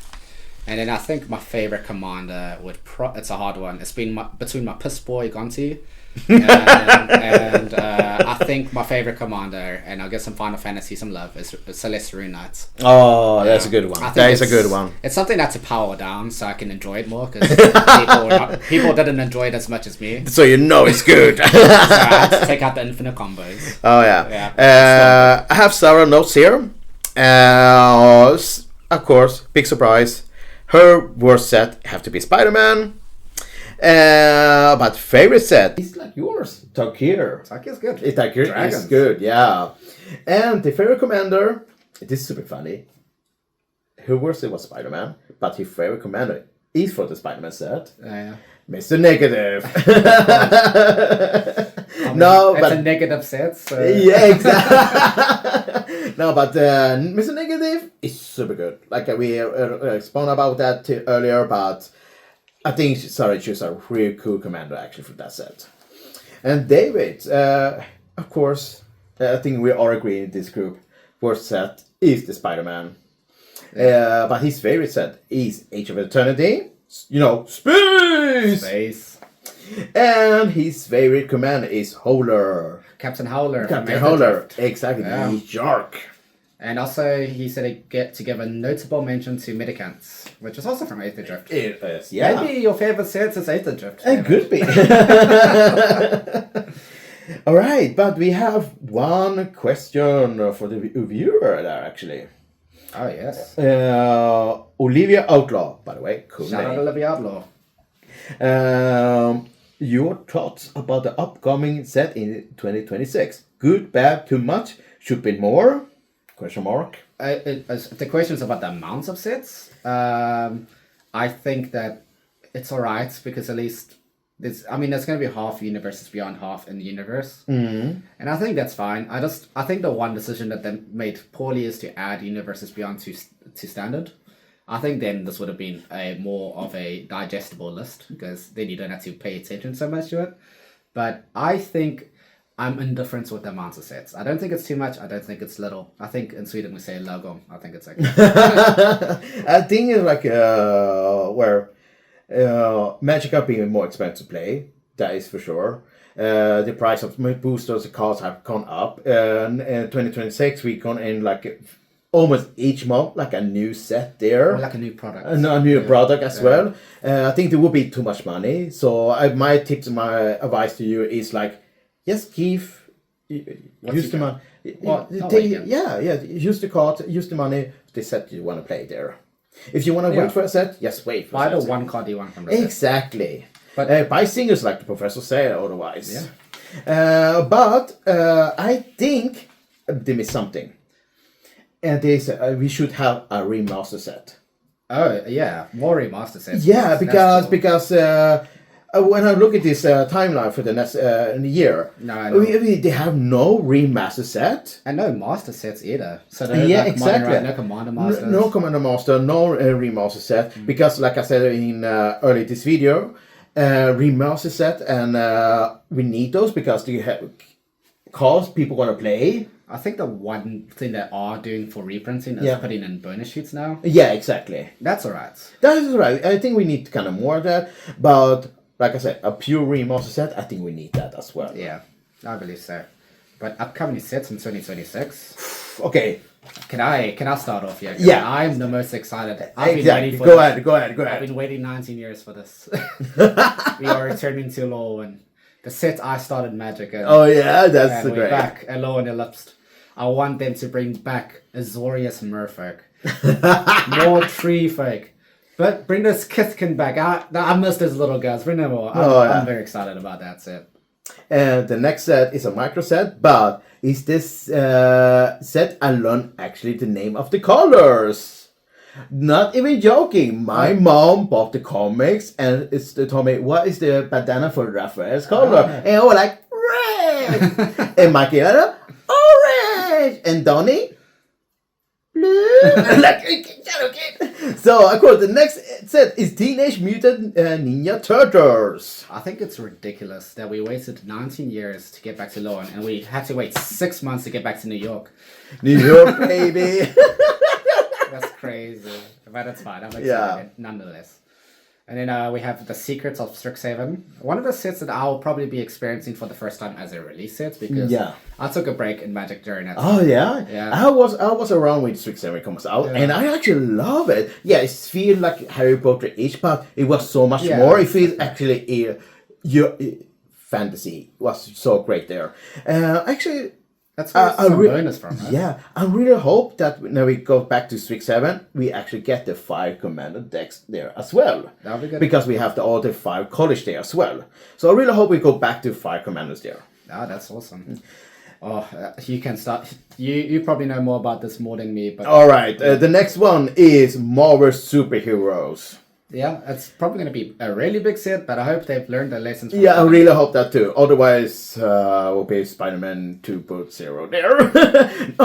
Marvel Superheroes, you can see like I think they focus on like the main team there. Maybe have a team that kind of like the X-Men, Avengers. Who knows? Who knows? Yeah. But after that, what do we have? I think it's probably going to be the most anticipated set of the year. Oh yeah, I think you're right there. I think it's the Hobbits, the prequel to Lord of the Rings. How about the second Hobbit? We're going to have the One Ring 2. Yeah. So yeah, the Hobbit is. I'm actually really excited for this. I've been to New Zealand on a Hobbit. Oh yeah, that's sick, yo. So I love the Lord of the Rings universe, and I love the Hobbits. Yeah, I think it's like why the Hobbit and the Avatar and the Final Fantasy work so great with magic because it's so much closer to Final Fantasy, closer to like high fantasy world as well. I really hope they bring back. Not bring back. I hope they bring like a mechanic of singing because the Hobbits, if you read it, has a lot of songs in it. Yeah, okay. So like, bring some of those tunes, man. I'll sing. It's like sing to your opponents. Okay. You're fun. And the next set is actually one in-universe set, Reality Fracture. I believe this is the set where they're going to explain the universes beyond interacting with the magic in the universe. They're going to like say, by the way, it's all canon. The TNT and the Spider-Man is inside the magic universe. And then the last set, I mean, Star Trek. David would be a good person to speak to about Oh, this yeah. idea, but Star Trek, and he's quite a big fan of Star Trek. And at least we're getting at least one space set this year. Yeah. So David will be really happy. I think also not only that, I really love the return mechanic of the spacecraft as well. Yeah, there'll be stations. Not only that, we have to wait several years, but no, we get it the next year already there. So I think it will be super, super great there. Actually, that was all the set we have here. But what do you think, audience at home? Yeah, it's been a long year of Magic. It has been a long year of Magic. As you can look at the length of the video below us. There's a lot to talk about. Yeah. The section for Spider-Man though. But what do you expect from 2026? Do we have more Magic play? What set do you want to see more? Is it Teenage Mutant Ninja Turtles or is it Star Trek? Is it Fractured Reality, Hobbit, Superheroes, or Lorwyn? Let us know in the comment. Just bring from software, please. Like, universe from software, please, Wizards. We love you. And of course, if you have any more extra questions or you want to see like more stuff. Like here, like, can we have like a dual commander or CTH or something like that? Let us know in the comment. Yeah. Your more interaction, your more people we can talk about here. That was awesome. Well, Merry Christmas and Happy New Year, I guess. Happy New Year, Happy people. New Year, everyone. I hope the holiday has been good for you. We'll see you either in the next gameplay. Maybe it's Lorwyn. Who knows? Yeah. Have a good one. Stay cool.